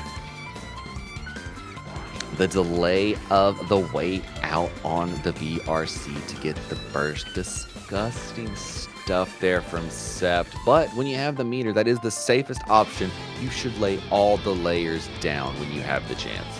Absolutely. Score is 4-1. Sept still in the lead. But I'll tell you, Yoshi has made Sept earn every last one of those soul games. This is true. I just feel like it might be time for Yoshi to channel some of that inner mask time version 3.0, if you know what I'm saying. I feel you. I feel you. Go over that gold burst. A little Fafnir action with the 2D coming in. Vortex to shut it down. Forces the burst. But one more time, we just sliding in. Neutral. What's that? I don't know what that is. I told you, Dank, I wasn't seeing enough Vortex. I just am not going to tell the opponent where you got to put it. I'm not going to cheat. I'm just going to give them an answer. They got to tell me where they put it at. Damn right. Oh, dab me up real quick. Shock state still applied, but that's 100 meter on the board here for our titular meter bandit. Oh, shimmy till the break of dawn, or at least until the end of the round. Goddamn. Kill your friends. Okay, that was a cool ending pose for the round. Yes, you win, Strive. You win. Can't get mad at something like that. Pull it up with a little stun dipper action. 5K is out into the 2K. Tick, throw, short stuntage out. More pressure. Went for the jump out. Didn't heavily commit though. There's that bandit bringer. Bandit brung it. Oh, what a run up throw. Punished something that Yoshi was trying to get started with. Shimmy again. Sept getting dividends, double bait the burst, and the jump throw. Got the burst as well. Oh my gosh. Sept is sustaining themselves on these bursts, I think. All according to plan. All according to plan. Sept has been doing a lot, and I mean a lot, of baiting with fake out button press into, oh, you're gonna burst. Let me RC. Got you. It's disgusting. It is actually really gross what's going on. Now, I wonder if Gunflame interacts with Stun Edge in similar ways as old Gears, or if they just cancel each other out now in 2.0. Makes me wonder. Kill your friends. Guilt-free. No, once again, shock state quickly applied here. But there's that stun dipper coming in. One more time with the close slash double 2K, really making us worry about when's the strike coming and when's the throw coming. Getting the pickup there, but misses the mark. No wall stick. Great jump out there from Yoshi. Got the cross up. Unfortunately, landed right in heavy stun edges. VRC. Yoshi launched up to the sky with red RC. Vapor Thrust takes the side swap though, and the air throw not working out for Yoshi. Although with that DP whip, Yoshi gonna get some damage on the board. And yeah, you already know what time it is. We go for that Tyrant Rev, get that hard knockdown and that positive bonus. But what is the call? We've seen such great answers from Sept, but we're just going for a jump in. And it's gonna get caught by the 6P, and that is gonna be another kill off the RC close slash. To think of the landing recovery got called out by 6P. This is the world we live in. That hurt. That hurt my soul. Hey, it's rough out in these streets, man. Fucked up world we live in. Oh, the side switch not working out for Yoshi here. Sept gonna rack up some big damage here. Oh my god, that route. That was cool. That was cool. Oh, shit. Big launcher. Tried to hit the wall stick. Wasn't close enough for the 6H to confirm. Trying to stagger up the 2Ps, and you get the shimmy Sept. That's gross. Golly. Sept, is there something on your mind? Is there something we need to talk about? Are you working some stuff out with Soul? Is this like father-in-law issue stuff? It sounds like Do we need to have father-in-law issue stuff. everything okay over there, sport? You all right? Crazy. Look, if you need to, we can have a sit on the porch. We can go get on the swing and see. Get a cold one. Talk You know this what I out. mean? Yeah, exactly. We can talk this out, Kyle. We can talk this out. We can figure this out. I know you're angry ever since Cliff left. Don't worry, I was too. But look, sometime when a man loves the gear very much, you just have to understand things, okay? Getting into our next game here, game number 8 between these two. The score is not telling the story we're seeing here, because Yoshi still picking a great fight, still making Sept earn a lot of these frame traps we've seen, but maybe just a little more aggression here, just a little more to put Yoshi over the edge here.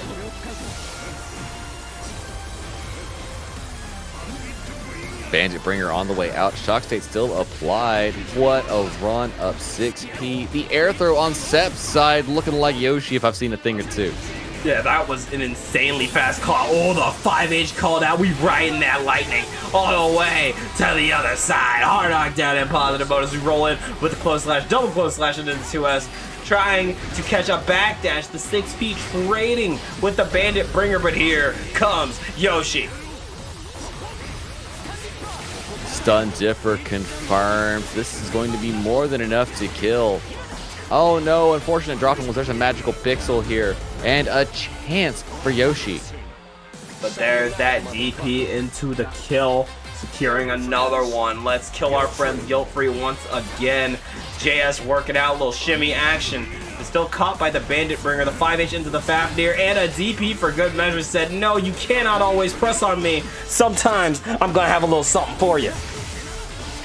Tried to wasn't there. Overhead into block outs here from Sept. Defense on point here. The Vortex worked out, got the burst. Great place for Sept to do so. Tried to get the offense.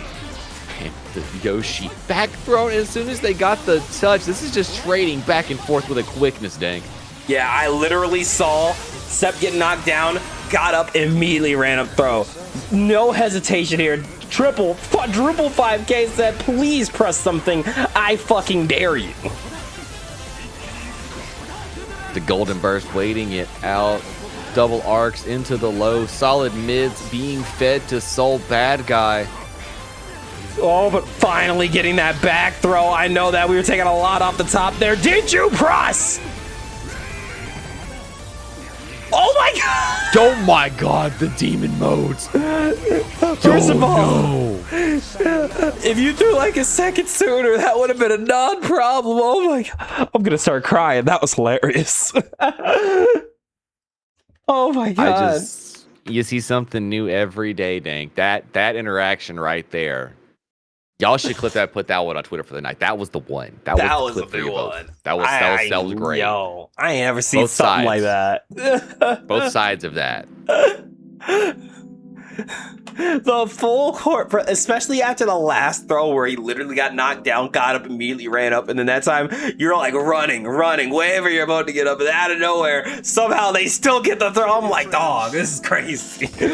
Like, how did they know? Round start 6-8 is what I'm talking about. And run up gold burst. Fafnir. Now we're talking Yoshi on fire. Soul Bad Guy styling. Ooh, we on it tonight, getting that wall break into positive. Big damage here for Yoshi. Once again, sliding in, forcing the burst out of Sept quick, fast, and in a hurry.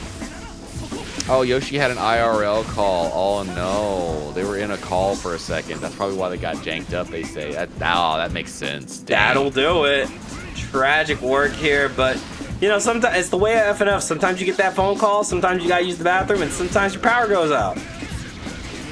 This is bars. A couple of Fafnirs later, though, Yoshi getting another one on the board here, trying to put another game into the set.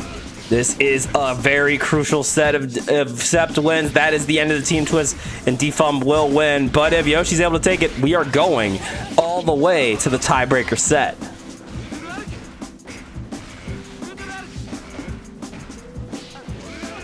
K2E heading to the other side. BRC to lay it out. Shimmy the throw in the slowdown. All big buttons. Huge confirms. Double Fafnir, not enough to kill. Sept with 100 meter though. Well, 5K into the throw. Little charge stun edge coming out one more time. Close slash into the 2S. Flippy, Dippy, RC. You cannot save yourself here. That is death.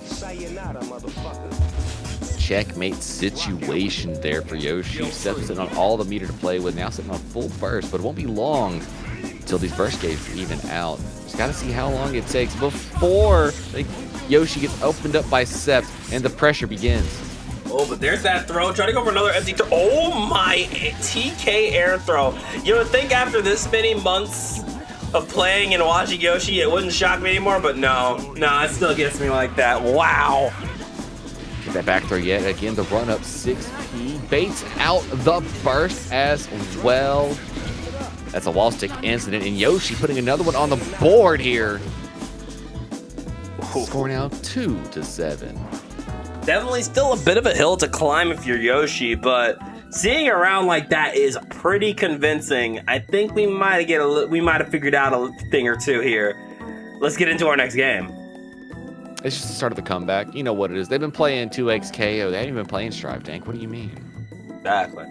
Guilty Gear Strive, what's that? What's that? Street Fighter 6 had that new patch. Why would I be playing Strive? What you mean? Marvel Tocom's out. What did you mean Guilty Gear Strive? What do you mean? I've been on Tocoms. There's a whole Deadpool over there hitting Soul Bad Guy's dust. Why am I over here? What do you mean? Speaking of chat, we will be doing events for Marvel Tocon as well as streams for the game. We are just waiting for them to fix the optimization issues as we are PC players. It's struggle busting. It's struggle busting. We don't have the Xbox PlayStation 12 version yet. We're not cool enough. But eventually, Flippy Dippy coming out, 5K into the 6H, but a little misspaced here. Trying to call it the 6P attempt. Oh my god, what a side switch here from Sept, still in control.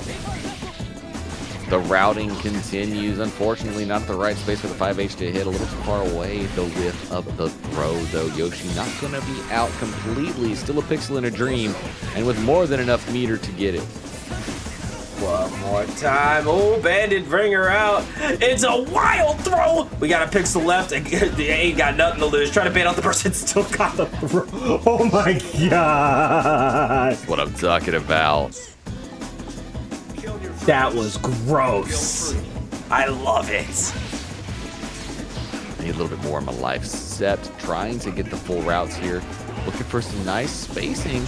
Oh, amazing call out on the preemptive Vortex with a 2S, and now routing towards the wall break and positive bonus with some shock state applied. Oh yeah, that's hard knockdown and Posy, like you said. Pulling up with a run-up throw. Char to stun edge coming out. Double close set triple. Just trying to get Yoshi to flinch, but Yoshi said, I don't want that risk gauge. What's that? I ain't worried about it, but you gotta be worried about that throw into the 6H. Just was holding on a little too tight for too long. And Sept took advantage.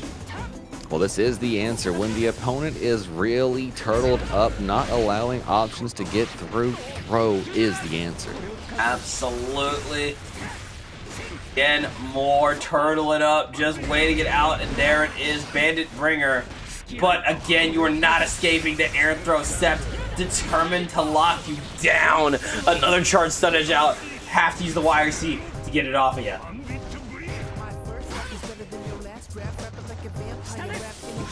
Stepped in the sun edge, tried to hit the Bandit Bringer at maximum range from Yoshi. Great punish on the flip into there. Gunflame clashing with Sacred stun edges. I have my answer. Like this use of Fireball War into slowly but surely getting in, because now, just like that, your health bar is looking mighty past tense. Except Yoshi just needs one more hit, but oh no! Burst baited out here. You can tell Sep just trying to close this one out. The RC into the JS will get it. Oh my god! It's not over yet. Yoshi putting another game on the board. Score now 3-7 here. Back-to-back games for Yoshi, scrapping it down to the wire. It's not over yet. No, it is not. Do you sense the luck? And I am sensing here 3. Yoshi is determined. Does not want their team going home without it being down to the wire. Look, sometimes it just takes a little bit longer than one would expect to get that lock-in and adjustment completely to how somebody wants to play a certain type of character, especially when that character is designed to be the counter pick character for your main. True that. Kai is a rough matchup for Soul, always has been in this game. But with the way Yoshi is beginning to play around it, we might have a bit of a competitive set on our hands.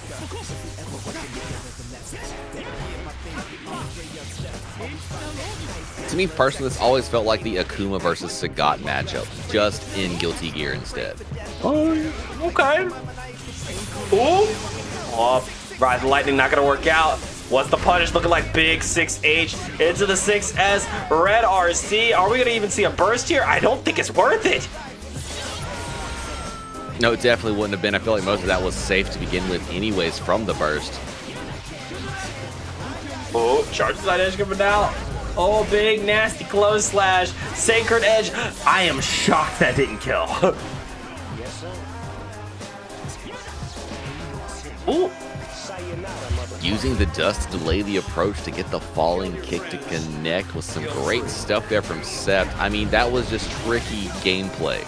Absolutely. I love to see you be crafty like that. Oh, Bandit Bringer hitting the mark. Tried to run up and potentially ban out a DP. But there it is, the Gunflame out once again. Catching out the landing frames of Sept one more time. You're going through the wall. Positive bonus here. Saving on that meter. We're about to be in the riches. Big JS off the PRC. Look at this damage 3. One more stick on the wall. This is going to be close to the round. A magical pixel still remains for Sept. Oh, and there it is, the throw. Drive forward, charge stun edge coming out one more time into the stun dipper. Got it, try to go for the reset, and the 2K call out will work for Yoshi. Bring us to another round 3. Guilt-free. Everybody's got burst. We are sitting on even conditions here.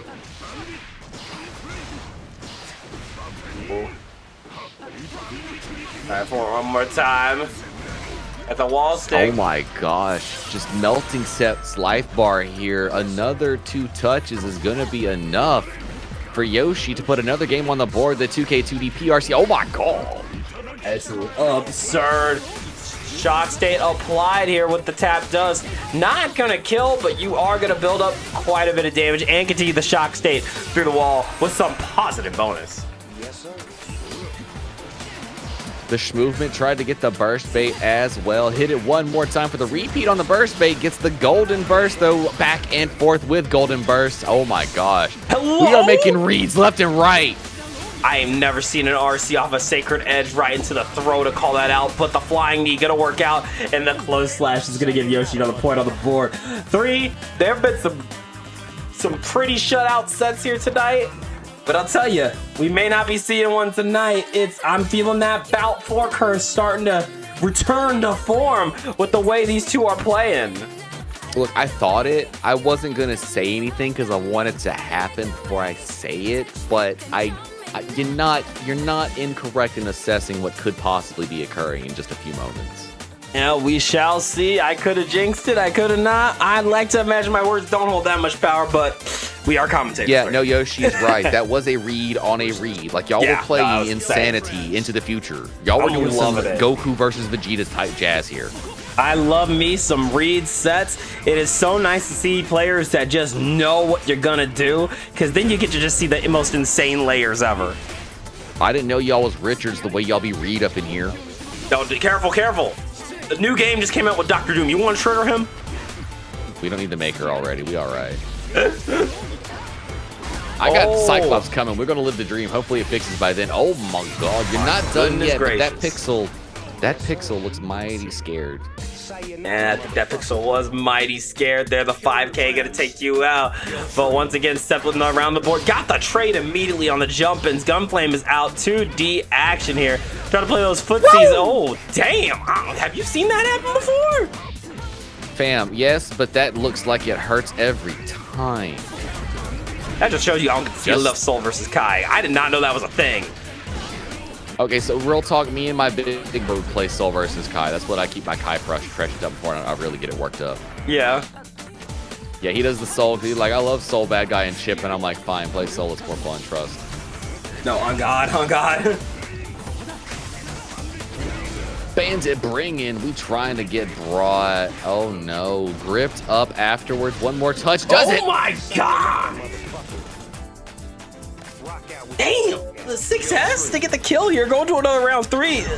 LT3, this is some crazy stuff. Misses the mark, but gets the throw tech. Shock state is off, but we still were able to punish that 6H. I feel like these 6Hs are actually DPs not hitting the mark. We let it rock. I think you might be on this. Bandit Oh my. revolve, hit the wall, do the repeat. Positively bonuses going off here for Yoshi. And there it is, a little 2K2D action with the Gunflame again. Try for the Bandit Bringer, but caught. Stun Dipper action, charge Sinage coming out, and you already know we're going to the corner with this one, but that's not going to be enough to kill. No, but that'll be positive on the other side of the wall. But Yoshi's on near about 100 meters. What will the start be? Oh, good fake Bringer, outside go for the switch. reset. The Vortex hitting. That burst is looking like it's prime for using. Going for the burst there. It landed right there. Trying to bait out the burst, but Yoshi hanging on to it. Gold burst not going to work out. We still have meter to work with. 6H into the 2D. Look at this. We do not want this to end. Oh. The 2K clutch up, Sept stopping the runaway sweep here. Yoshi trying to make that comeback. Sept now up 8-4 here in the set, trying to ice Yoshi. I don't know about you, but I could feel the tension on that one. That one was a stressful set round right there. Yeah, the end of that one got really hairy. They were close to it. Like, I don't really want to be the one to lose this. Nobody really wants to go down. Being 5'7" is a lot worse than 4'8". Ain't that the truth? I think Sepp realized he had to absolutely lock in for this one. But can he do it again? The longer this set goes on, the more emboldened Yoshi becomes. This is a set, if you're Sept, you want to end this quickly. The run up 6P, and as you said, it feels like Yoshi is actually learning more nuance in the Kai match as it goes on, finding the different places to get the type of punishes Soul needs to maximize their returns in the fight. Damn right it is. Going for these overheads again. Oh, and then finally baiting a throw, and just like that, we are stuck in the corner. Hold my fuck stagger pressure yet again. Flippy tippy into the Bandit Bringer. Hold on. We're not done yet. Hit the low. RC out. Bait the burst. And with that, we're going to have to reset for the round. Look at that frame kill haymaker punch. Well, Yoshi with another round on the board here. Can we keep it going, though? Bandit Bringer right into that far slash. It's going to give Kaikis the classic stun dipper confirm into a little run-up throw. But the stagger right back. The 2K2D set back to neutral with us. The Vortex trade, we get the close slash confirmed. This is going to hurt. We're getting close to the wall, through the wall. Why not? Oh, unfortunately, but probably for the better, did not get the confirm into super for hard knockdown. Yeah, probably for the best, and that's ho ho ho ho. Are you ready, kids? Okay. Look, a girl's got to have dreams, Dank. That's all I'm saying. I understand. A girl gotta have dreams. Going for the throw. And the charge does not gonna get the kill here, but that 5H will catch you flinching as we go to yet another round 3. But Yoshi still with burst going into this final round. It's not over yet. Just looking for the good touches. There's a great one on the opposite side after the cross up. Burst on the table. Will Sepp spend it on the get-go? Not yet. Holding on to it. Gets the confirm. Tried to shimmy out. Oh my gosh. Lucky placement of the throw tech. Oh, Trying it again here. These two S's, though, trying to check the feet and the approaches of Yoshi. And just like that, we are locked back in the corner. We cannot get out. Sacred Edge.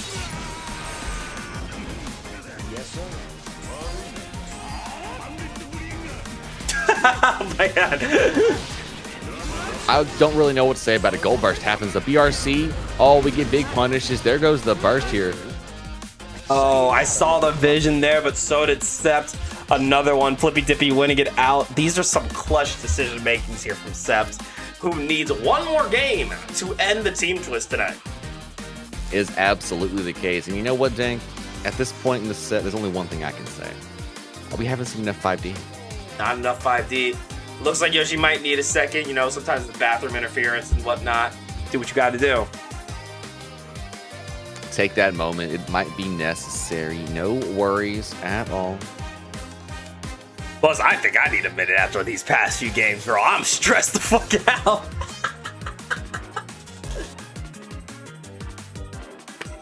Hydrate, y'all. That's a solution. I'm letting y'all know. Y'all need to get ready. We are down to the wire. What? 9 to 4. 9-4. Yeah, 9-4. It's close. It's real close. But you saw how quick Yoshi was putting them together there for a second. It is not over yet. This is the time you need to take a second here. Just take a breath. Use the bathroom if you must. Go handle whatever is going on in IRL. We're right here to fill the time. But let us know in the chat. Have you guys been playing Avatar Legends? Have you guys been playing Marvel Tokon? Are y'all having fun with the new fighting games? Or are you hanging with us and still playing some Guilty Gear? Let us know in the chat. That's right. And if you are having fun, how was your interaction with it as well? Let me know how you enjoyed the Tokon experience. I definitely. Now, I've had my complaints, mainly that the game doesn't really work on PC right now. But I'll tell you, when we have gotten the game to work, there's a fun game hidden in there. There's a genuinely fun game that Arcs has put a lot of work into. So I do hope they fix whatever the issue is quick, fast, and in a hurry. This is true. It feels interesting. I would like for it to feel smoother, if that makes any sense. But I get what you're saying. that's also a personal preference skill issue thing. Doesn't have to be the case. First things first, that netcode is atrocious. Yeah, please fix it. Look, a lot of us got it on PC, play with our friends across the world. I don't need a moddable game, all right? I just need a game that works.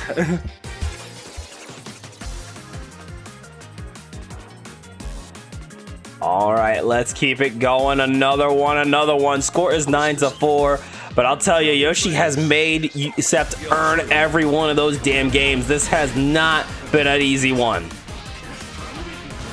Has definitely not been the case. The big hits from below. Yoshi getting the route started. Sept going towards full screen using the Thunder. Great 6P here. Bandit bring on the other side. Low profiling the far slash. And Sept with a low of their own gets off the wall and turns the situation in their favor. And there it is. They got the knockdown. Gold burst immediately. We do not want to hold that. Look at this damage. You're dead to rights. Off the gold burst, unhinged hits happen. Guilt-free. Oh. There's the DP though. Shock state applied. Another one, but Bandit Brigger side switch of combos out here from Wanderer Yoshi. Insanity. The dash to the low reversal. This is gonna hit. Oh my god, reversal on the counterplay. What? Uno reverse card out here. We're riding that lightning. Our knockdown into positive bonus. Pulled up with a meaty 5K. But an immediate back throw. That was not meaty enough. Oh my god, they are scrapping threes. The back throw, the Dusty Business, the 2P, try to hit the rechecks. YRC, 6S, cross to the other side, Bandit, Bringer into the air throw incident here. But a 2P Abari on the run up is going to tie the round count up here. Sept 1 round away from winning bout number 4. Oh, but it's not over yet. You can tell the stagger pressure getting even tighter. Does not want to give Yoshi that chance to break out that we've seen happen so many times. Burst gone on both sides. We're playing for keeps. Vapor thrusting. We aren't over yet. 2P, 5P, hit the check on it. Shock State is applied. BRC the other side. Bandit Bringer kept safe with BRC. But the whiff punish range here from Seth, they have been in the lab understanding the range of these buttons. And with that touch, I think they will get bout 4 and seal the team twist for Team Defumb here on Friday Night Fights. Whew, what a slobber knocker set between these two. That score is not telling the tale. Bro, that felt like a bout 4 set. That felt like a bout 4 curse. Absolutely did. You could feel the tension as things were getting tightened up there. But GG's from both of our competitors. Zep taking it home for Team Defumb. And Yoshi the Wandering Wraith, unfortunately, not going to get through, but still great stuff from our competitors this evening. Absolutely incredible set to give a play-by-play of. Absolutely incredible. Just to, dude, I don't think I've been that nervous watching a bout 4 in a minute. It's been a minute. It has been the case. And if you out there are interested in joining our Friday Night Fight events, all you have to do is hit ! Discord. That'll get you a link to get into the Dank Gang, where in there we have the announcement sections for Friday Night Fights where our signups go live every Sunday. All you have to do is leave one emote into the section, and that'll get you signed up for the random number generator to include your name for our weekly event. If you want extra odds, twice the odds as a matter of fact, all you have to do is sign up to be an alternative or sub in for somebody if they can't make it to their bout. And that'll get you double the opportunity for next week's event. And if you want to bypass it, absolutely guaranteed, all you have to do is hang out here at the Twitch channel, get yourself 10,000 channel points, and then redeem yourselves a grudge match. And with that, you and somebody that chooses to fight along with you can both leave your emotes on that weekly Friday Night Fight sign up, and we will guarantee you a slot on that week's event. And I understand some of y'all out there are like, first to 10s are great and all that, but y'all have a tournament. I know y'all do. Let us hear about it. So dang, tell them about our tournament. Oh, if you insist, Bracket BXB is Dank Gang's 100th themed Guilty Gear Strive monthly open. Goes down every last Saturday or second to last Saturday of every month. It's always a great time. This time, we are going to be celebrating my 29th birthday, which is going to be on the day of the bracket, August 29th at 5 p.m. Pacific, 8 p.m. Eastern. There's going to be $200 in the prize pool as a starting pool, which means I will be adding more. You know I will. Hell, maybe if May gets in top 8, I'm add even more than that, but we'll see. We need to wait and see what happens. But I'll tell you, you guys don't want to miss it. Make sure to hunt for your dream and fight for a better tomorrow. Link to the bracket and the Matrito pinned in the chat. That's right. Get ready for hype, excitement for bracket coming the end of this month. Date Dank's birthday extravaganza. I'm hyped for it. And I think did we just get notified that this is the actual beginning of Yoshi the Wandering Rinsengeki arc? It might be it, but yeah, no, He's saying he might want to lab a little Axel. Definitely struck some fear into my heart, but honestly, we got to figure out the matchup somehow, right? Hey, about time we got another Axel up here at the Friday Night Fights Collective. I'm just saying. But either way, up next, we have another hype fight to close out our evening.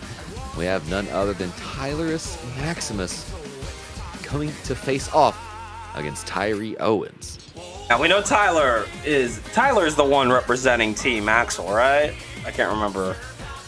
Yes, indeed. They are representing Team Axel. Even though the team event twist is over, they are still representing the team. So I wouldn't be surprised if we see a start with Axel going into the bike. And although Tyler has been getting every character to vanquish her, so you never know what we're going to see from Tyler. But Tyree, definitely go pull up, show us some awesome gameplay with that Venom.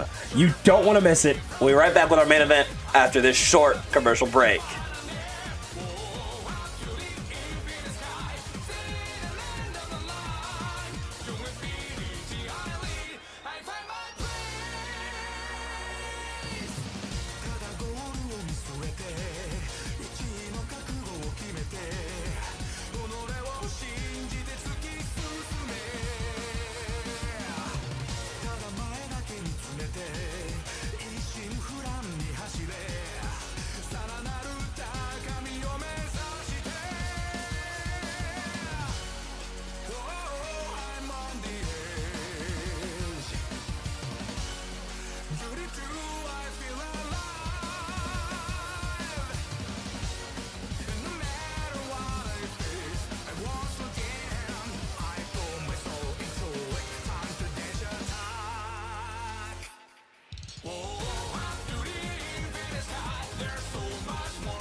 Hey yo, Dank here. Give us just a couple more seconds. We will be getting started with our main event in just a few.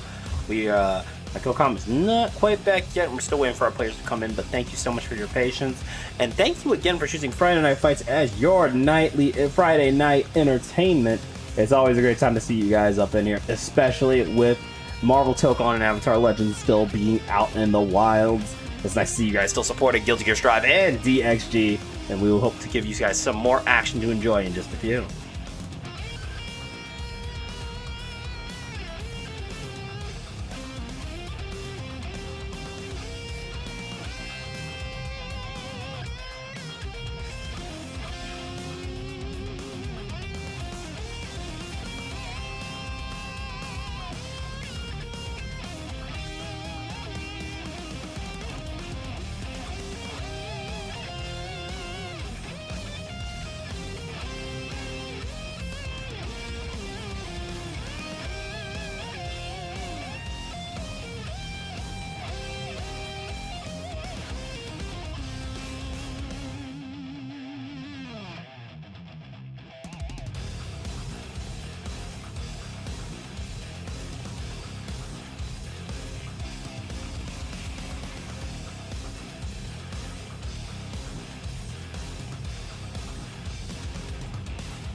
Oh, welcome back, gamers. Welcome one, welcome all to Friday Night Fights FNF number 173.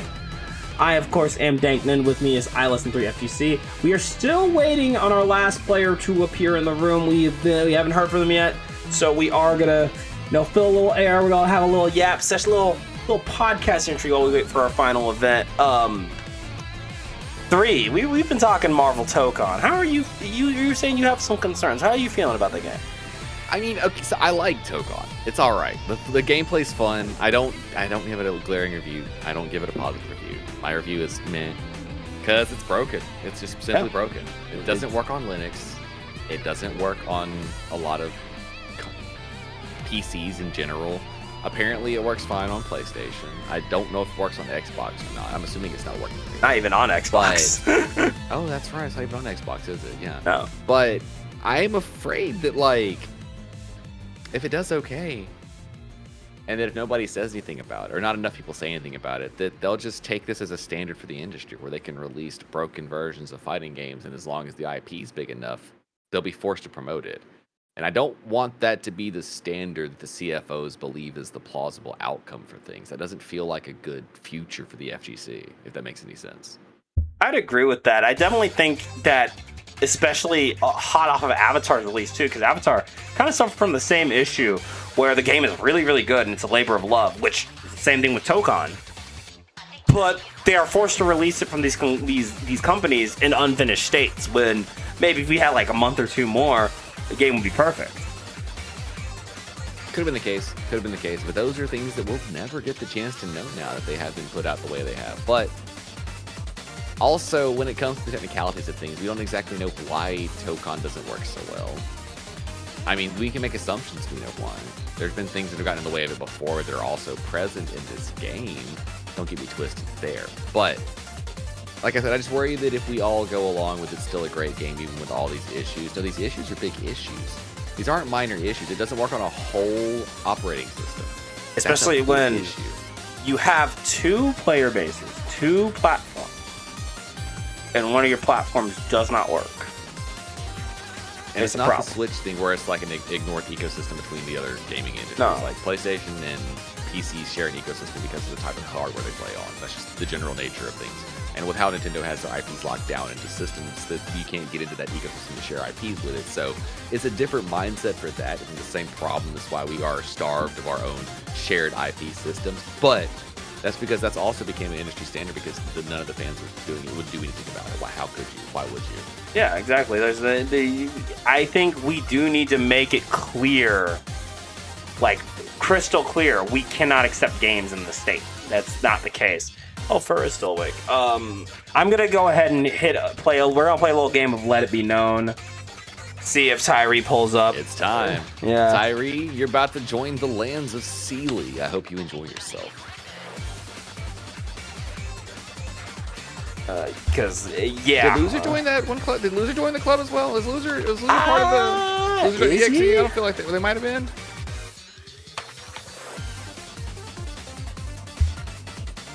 Fur, do we need you? Yes, maybe. Yeah, We'll I think see. we are shall gonna need see. you for low-key. I So thought it's either was you or asleep. me, Fur. One or the other, and nobody wants to watch me fight again. Look, I would love to have all the sets go as planned, but hey, sometimes this happens. If he's on Do Not Disturb, he might just be asleep. He might be out. I also DM'd him myself.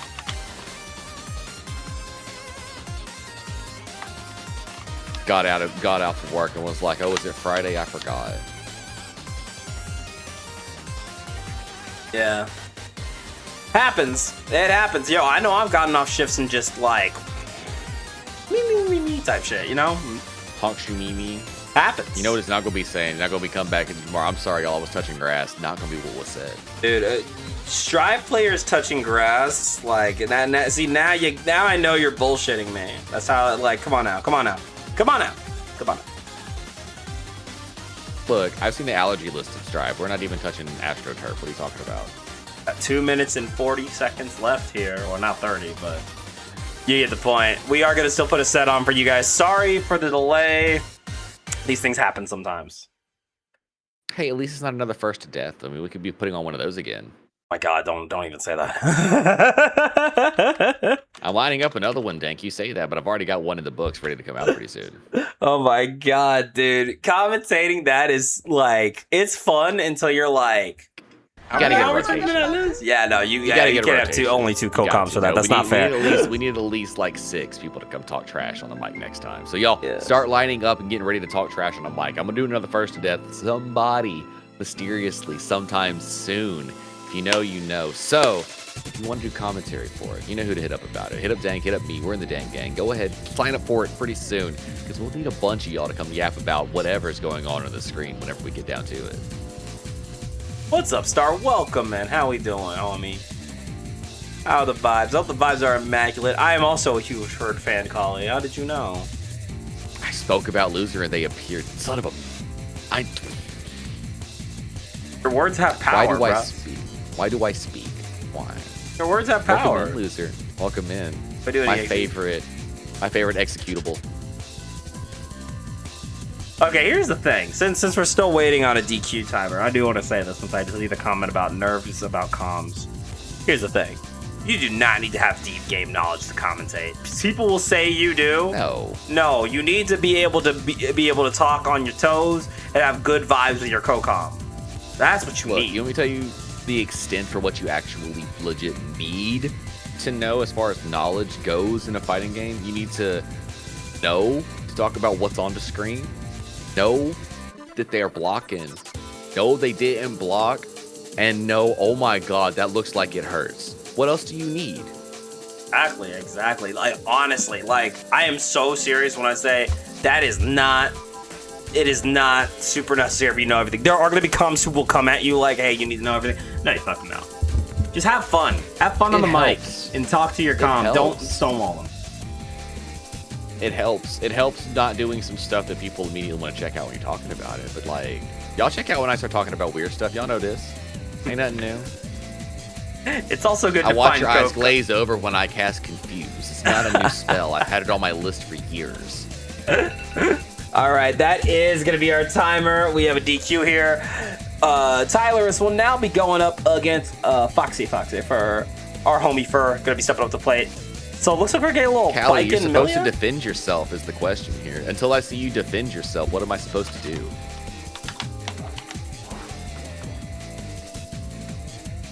What's the frame data on what? Wait a minute. What are we talking about here? Unica 5H? Okay. That's fine. that one. Why don't you just get good at the game, Tethys? It'd be easier than having to take a whole character out because you don't want to get good. Look what happened to us now. We couldn't get good at fighting Happy Chaos, and look at what we're doing now. We're No. playing 2.0. No, if we've learned I should have gotten anything. good at fighting Happy Chaos with Wild Assault instead of complaining, and it just saved my life. But no, look what y'all did to me. Look No, what you it's did to me, fine. Tethys. You did It's this. fine. Single-handedly, you did it. You did this, Tethys, to me, personally. I know Tethys you did. actually You put a went and talked bounty to out Ken in on his you ear specifically. personally. Just on you specifically. Tethys put a bounty out for you. Exactly. It's facts. No, literally. They put me on a trading card. I that don't know. said, "Gotta I catch honestly him don't all." know. I'm gonna be honest. I actually kind of tuned out the first half of whatever 3 was talking about. I logged in. Y'all were like, what are you talking about? I told you I was casting Confused. What were y'all missing?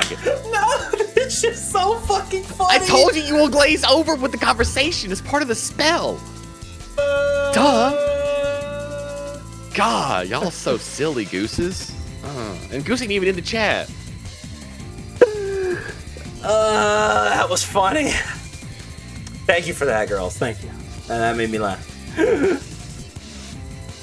All right, Fur, time for you to pull up. I hope you are ready for this. Is anyone You know what? truly That's ready? fine, Tethys. I'm a thespian. Let's dance. Ah, yes. The age-old battle of thespians versus lesbians. When's that really battle is. happening? It's on Crete. Because It's that happening on the island of Crete. dude, you could easily do that with Guilty Gear Strive. Guilty Gear players are either gay or theater kids. There's no in between. And when you squint, is there really a difference? There's not. No, we all wear the exact same amount of makeup. Alrighty, we do have Fur in the ring. gonna be stepping up to take on Tylerus and Maximus in our main event tonight. Big shout outs to Fur for stepping up to the plate to be our alt. First to 10 action. Both players get one character switch for a minute at a time to collect their thoughts. Only available to them on loss. Are you ready? I'm ready. Oh, I am ready for this, Dank. It's time to get into it. Bout 5. Let's close this night out with a bang. Absolutely. Oh, are we not? Do you not see people in the room for? Can't see Tyler. Ah, shit. Okay, remake a Let's go ahead room. and reboot us. God Fare damn thee it! well on You just our adventure delete us. outside of the ring. Hold it. Hold up. Hold up. Expand the room. Hold up.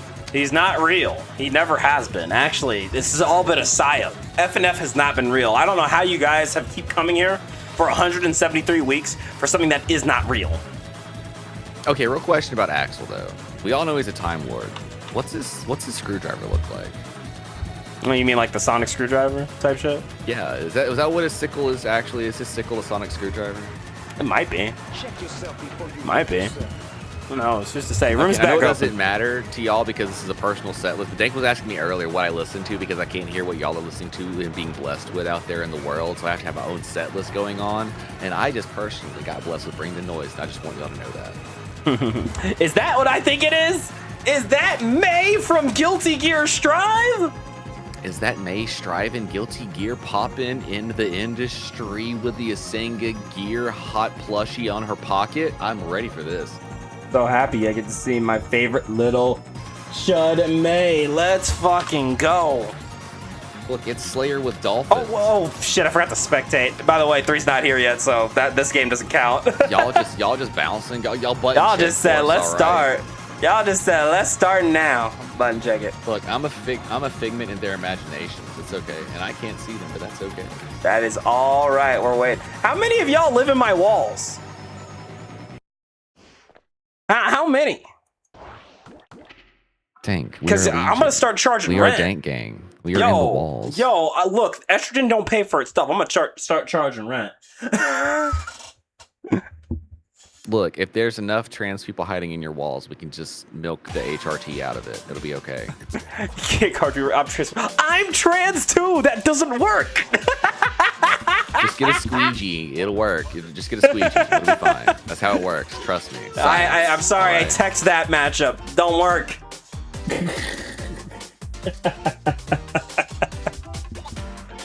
Look, I'm just saying, sometimes you got to make some of that prison hooch HRT. That's all I know. Sad thing is, Tethys ain't wrong, but I'm not one of them. Hey up. There are. You're not wrong. There are. Turned into the HRT station. Yeah, we had a little kiosk in the middle of the apartment. Just a bunch of estrogen HRT injections, just chilling. I mean, realistically, you should just put it in one of those like igloo coolers, you know, like how you do mixed drinks at a party. Mm-hmm. Can't have it. But I need it. Namu, tasty, But I need tasty. it. Look, I need to be able to block charge dusts, okay? Y'all gotta help me out here. It's the only way that I've heard that it works. That's the only kind of performance-enhancing drug that is allowed in Strive, I hear. Mm-hmm. I do need to end up still going to the doctor for that. Oh my god. Because your doctor's weird, it's okay. As your doctor said it was okay, I can't really disagree with the doctor now, can I? It's crazy. Is your So Dr. Faust? my big issue is, it's not that I'm like, oh, I'm scared of the shots. I am. I'm not a big needle person, but like, that's not the issue. I fucking hate going to the doctor. Doesn't matter for what. It could be just a checkup. I hate going to the doctor, you know? This is true. This is true. Oh, we're into it now. Finally getting a chance to swing Tylerus Maximus, Foxy Fur. Kill your All friends right. guilt-free. Let's get into it. Let's get started. A little 2S to the 2K2D Dolphin into the side switch. But there's that jump in. Oh, but there it is. Kabari out. Excellent throw tech here from Foxy Fur. And I'll tell you, I'm really interested to see how Fur approaches this. Because Fur is a Milia player. And I think May and Milia do share a lot of similarities when it comes to Oki. They play neutral in a similar fashion, I do concur. And their general way of mix is like, it's a different mix setup and style, but the spacing of it is around the same type of logic. Yeah, I'd agree with that entirely. It really does come down to Once we get the knockdown, what do we want to do? Because May can very much show up high, low, left, or right. Guilt-free. All that with damage to boot and back hit combos? This is a fierce fucking character. This is true. There it Hip is. cross up. We got some setup going down here. Plinkalicious just looking like it was right. But Tylarp Chuds Sissikuk. You're better than me for trying to Chudsukuk? actually There we say go, that yeah. one. I gave up on that one. Chudsukuk. There we go. Now I got you. There we go. So you're a dancing with LARPer and a Chud? Bro, just put the fries in the bag. Come on. Look, I understand, fam. I also am a rally femboy chuddy. It's okay. You gotta live the dream. Shut up. That's my throw name tag. in the Assetto Corsa rally server. You can't stop me. I'm so mad, also so pleased. Oh, but the JH what a snuffed out. 6P. Interrupts yawn. Not allowed to press buttons in these streets. Tyler Maxim is getting game 1 here in bout number 5. Also, to answer your question, Yoshi, HCAB follow-up does delete Beach Ball. A lot of things can delete Beach Ball if you're willing to hit it. Look, here's the thing a lot of people don't know about Beach Ball. You can hit that shit. Just hit it. This is true. Just Just hit it. Bop the ball. Hit it right back. Serve.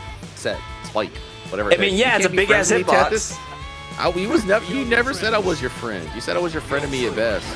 They you see exactly. You can stay frenemies. And look at that little back hit action. Forces the burst out here, though. We're not trying to hold that big counter hit into the Kabari. You said you was gonna be that steal my girl lesbian friend of mine. I know how to treat it. Well, how do you know she's not stealing your girl right now? Hard knockdown I mean, with you're possibilities. right. You could be in Fields of Mist right now, and I'd have no idea. Going for the Kabari. RC. Look at this dust loop. Hit. We out like that. Another one. So bad, guy. Eat your heart out. God damn. I didn't know we were like that. You can't be friends with. It's against the rule to be friends with femboys. I'm sorry. I didn't know you were actually femboyist. All right, moving on. Let's get back to the game. Tommy out, going for the double 3K. But we're safe about it. Get the burst on the other side. First sliding in with that 3K. Didn't get the full confirm. He's not close enough for the wall break to continue the route. Oh, and the double jab for the cross up. Yozanson on the other side. Tylerus, Maximus, hitting us with us. The Yozansinus. Good lord. And yeah, you can definitely see that May practice paying off here. That is another point on the board for Tyler. With a 2-0 lead, looking very strong so far. Now, correct me if I'm wrong, 3. Tyler started with the Viking, right? There was no Axel pick. Yes. So both players still have the character all switch. day, every day. Just making sure. Did I remember to put up bets? I'll be honest, I don't think I did. I don't remember. I sure didn't. I'll still put them up for funds, but you guys only get like 2 minutes. For giggly bits. For haha funny funnies. Yes, Star Spark. I said it and I didn't stutter. It's okay. This is what I put up with.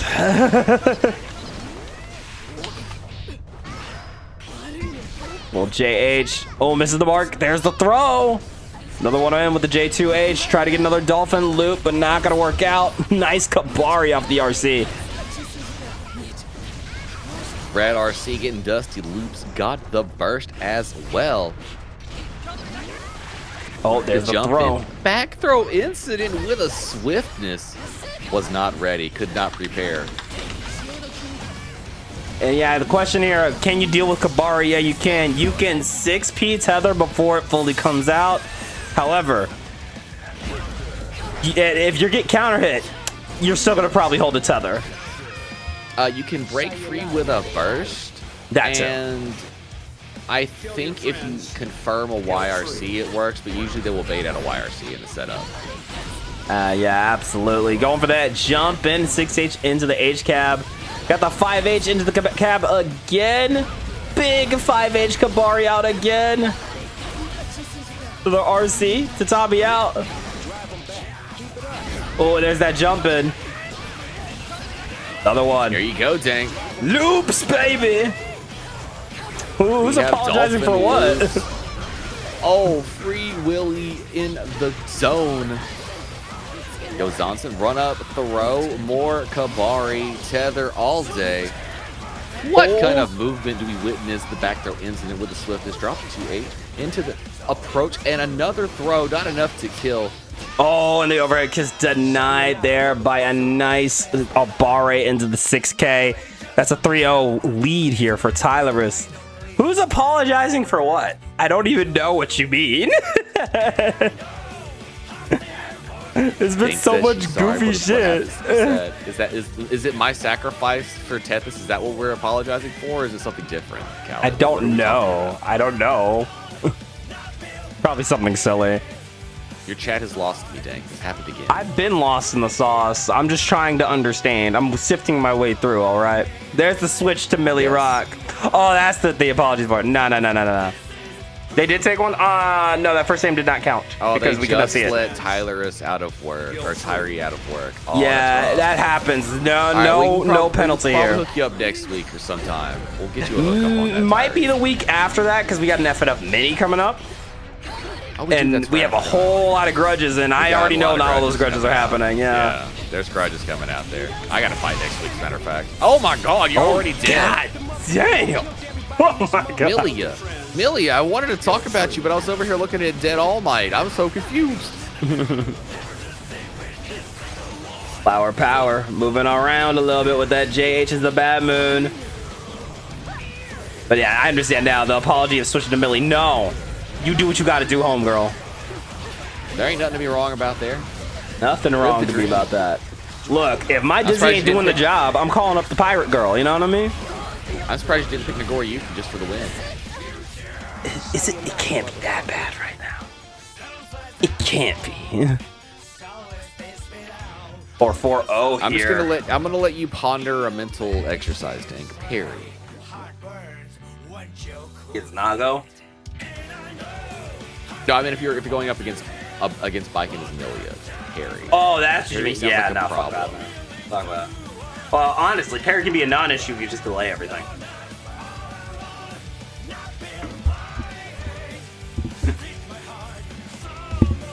Speaking from experience, fighting a lot of Viking. Like I said, I would have gone the whole Nagori, just a lot of meter, hit a big button, do a big thing. The run in, hit the approach. Although realistically, the Milia Rock is not the worst option when it comes to, like I said, as you said, you can just delay some options, go for the mix-up so Parry can't come out and it's locked in the string. I definitely agree with that, but there we go with the burst. Try to go for the hair card. No luck. Kabari is out. And here we are staggering into the back throw incident, setting up the disc, but a hard jump out there. Look at that super jump into the run-up. Yo, Zonson staircase confirms. But we're going to spread our wings and fly. The winger is out. Oh, my God. No way. Put the chicken wing in the bag. We're not doing that. Bro, yo, that winger got put right back in its case. Goddamn. So please, don't even try. That 50 meters is going to go to waste. Going for that JH little 2K action. Stagger into the Lush Shaker. JH with the pickup into the Artemis. Discount avoids it with the backdash. But there's that JS that stay in the corner. Although the corner pressure not going to work out. The voices setting up another disc. 3, it's still going. Are you seeing this shit? Look, this blender has got places to be, and Tylerus has to be in center of it. Oh my gosh, but Tylerus knows all the ins and outs of the matchup, trying to be everywhere the setup is not going to be. Absolutely, but there's that JH into the 2K. Absolute sky dancing here from Foxy Fur. Kill 3. Puts the Capel in just the right locations, and going from sky dancing to turf dancing. Moving back and forth, going to the skies, quick dance across the floor. One more reset to the skies, not the throw, that was strike. The Capel goes out. Wow, we trade in the air with the hair. This is spectacular looking gameplay, Day. Absolutely, but there's that pickup, little staircase action. But not able to get that meaty you wanted or that confirmed. But here we go once again, taking you from the other side with the Kabari. Excellent throw tech here from Fur. Oh my God! Run up, and what? parry Damn. the approaching Milia issue to find a solution here. Yeah, you stated it earlier, and I really do agree. Parry, like, again, it's one thing to stagger ground pressure and to, like, delay that. But if we're going for these jump-ins and you get caught by a parry, ooh, that's rough. It hurts in them streets, but Gap is in a lot of places in the Milia matchup. When you're as knowledgeable in the matchup as Tylerus is, you find great places to put the parry. There it is. Flower Power with the JS. Flower Power again with the knockdown. Disc out. Doesn't get the burst or anything, but still with the JH picking up Flower Power again. Burst going this time for Tyler, but there's that 6P into another pickup. Is this going to be enough? No. One more reset will do it, and there's the throw in to kill. Just made a couple of bad decisions. Didn't have a chance for the escape. Waiting it out. And now for putting Milia Mix, instigating all the way from max range, getting great buttons to interrupt the escape here of Tylerus until that parry comes back to play. What an IB into the Yozansen. Once again, staying on the defense. Fur with a nice backdash to the 6P from downtown. I love to see it. Once again with the jump out Flower Power. The air control in this set has been insane. Tyler's trying to interrupt Fur from above. There's a Tommy setup, waiting it out. Great Capel jump in with neutral control here to the other side with a throw. Fur not getting a burst bait, but the Capel will be enough to put a game on the board. Score now 5-1. Absolutely. Love what I'm seeing there. Great adjustments from Fur. I want to see more. I'm loving the Milia reset upon reset upon reset. It is scary to be in, but when you're just watching that mixulation station just blend, whew, it's hype to see. Is absolutely the case. Now into game number 7. The proof has been made. Fur has got the chance to get the dubs. We just need to put a couple more together, tie that score up, and give us that close set we all desire. Absolutely. One more time. JH into the Bad Moon and a wall break into positive. That's going to be a lot here for Fur. The jump out hits the Capel. Tries to jump out yet again. Trading in neutral. 6P working out for the RC. And a burst here from Tylerus. Feels like they had a chance, but Quick confirms from Fur will give them the round.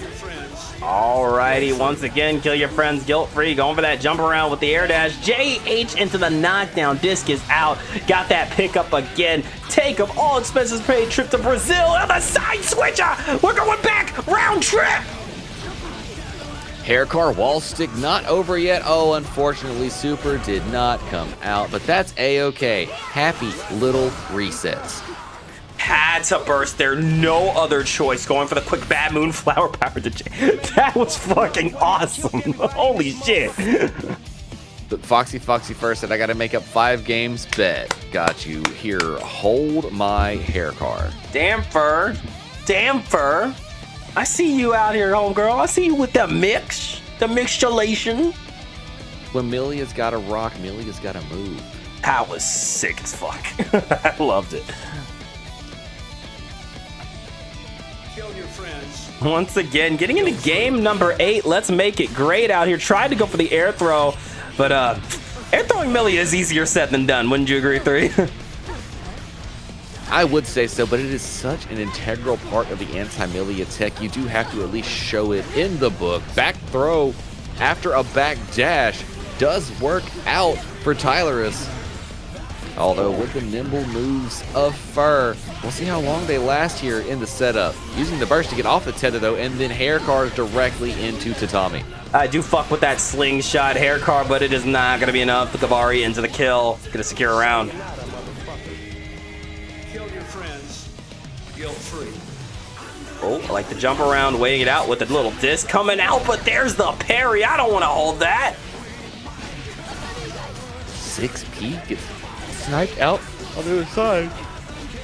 and then the low opened it up. Whoa, what a great Capel on the escape here. But Tyler is a little bit slicker with the point blank Yozansen and challenging with JH off tether and a dust on the escape. Oh my god. Where are you trying to go for? Doesn't matter. Tyler's will not let it happen. She was trying to go, her planet needed her, but no, Tyler not happening. Yeah, what a meanie. The lose quote. Okay, meanie has got to be a top 5 lose quote. It's simple, That's a good one. effective, and really funny. That's up there with like, why would you do that? On my birthday? Kill your friends. Someone please make their lose quote on my birthday? My birthday? Oh my Mom said it was my turn with the sticks. Wait. Mom said you were supposed to let me win. It's my birthday. You're supposed to let me win. What happened? We didn't agree to this. Why are But there the so many contract ostriches? said. This is a horrible vacation. Why? Why Whoa! are there so many ostriches? The point blank on the ground TK Capel. Quick back throw. Oh my gosh, the Yozan-san hits it for Tylerus, and that's another round down. Really nasty round there from Tyler. Once again with the JS, got the staircase confirmed into the JD. Yo, that's wall stick. And half of your life gone if you're Milia, made out of ambitions, dreams, and broken particles of previously existing things. There it is, a little more. Spread our wings and fly. The winger is out once again, baby. Hard knockdown and a little positive bonus. That's a lot of tension. That's a lot of burst. Any of them gonna get spent? I don't know. Staying on the defense, big 6P, baby. Got the pickup. No, but the burst gonna work out. Flower power. Trying to avoid it again. Another jump in with the turbo fall. However, just not where you needed it. We're gonna have to burst to stay alive here. Surviving a far slash, but not the 6P. We got a final round. Nobody's sitting on burst. Even streets here until the touch and life lead goes in the direction of Fur.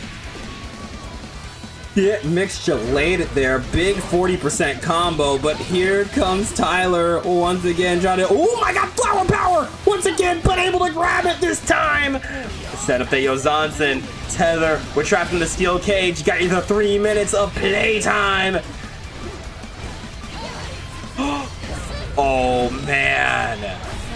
Take it back to the past. Samurai Jack style. Straight through a wall break. Absolutely demolishing Milia's tiny bit of life bar remaining. And with that, putting the score 7-2 here in bout number 5.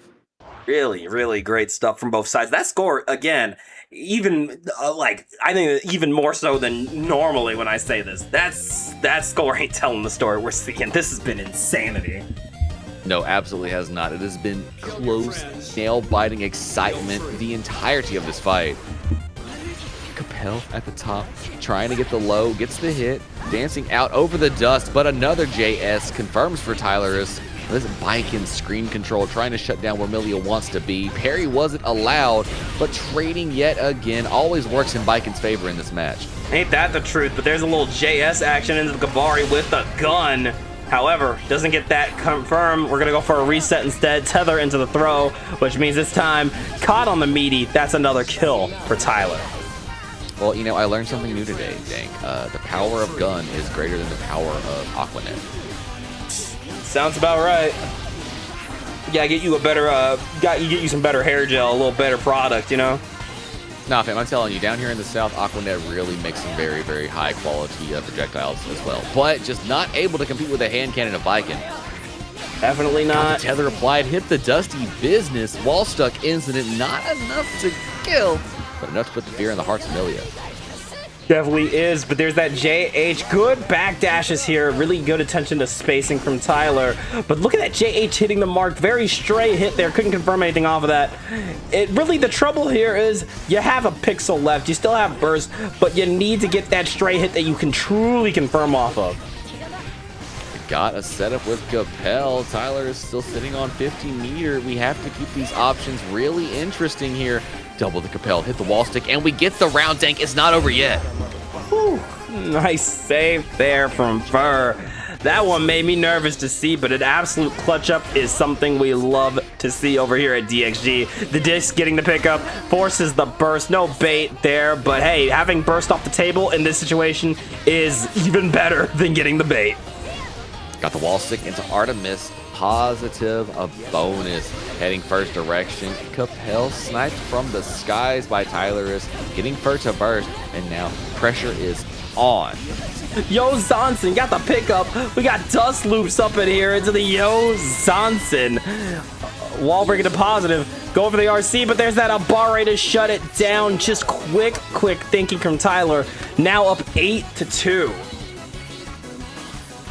Something about VRC being interruptible, counterplayable, makes you feel a certain kind of way when you see it. You know, it really went from PRC being the really fucked up RC last patch to VRC being an absolute menace.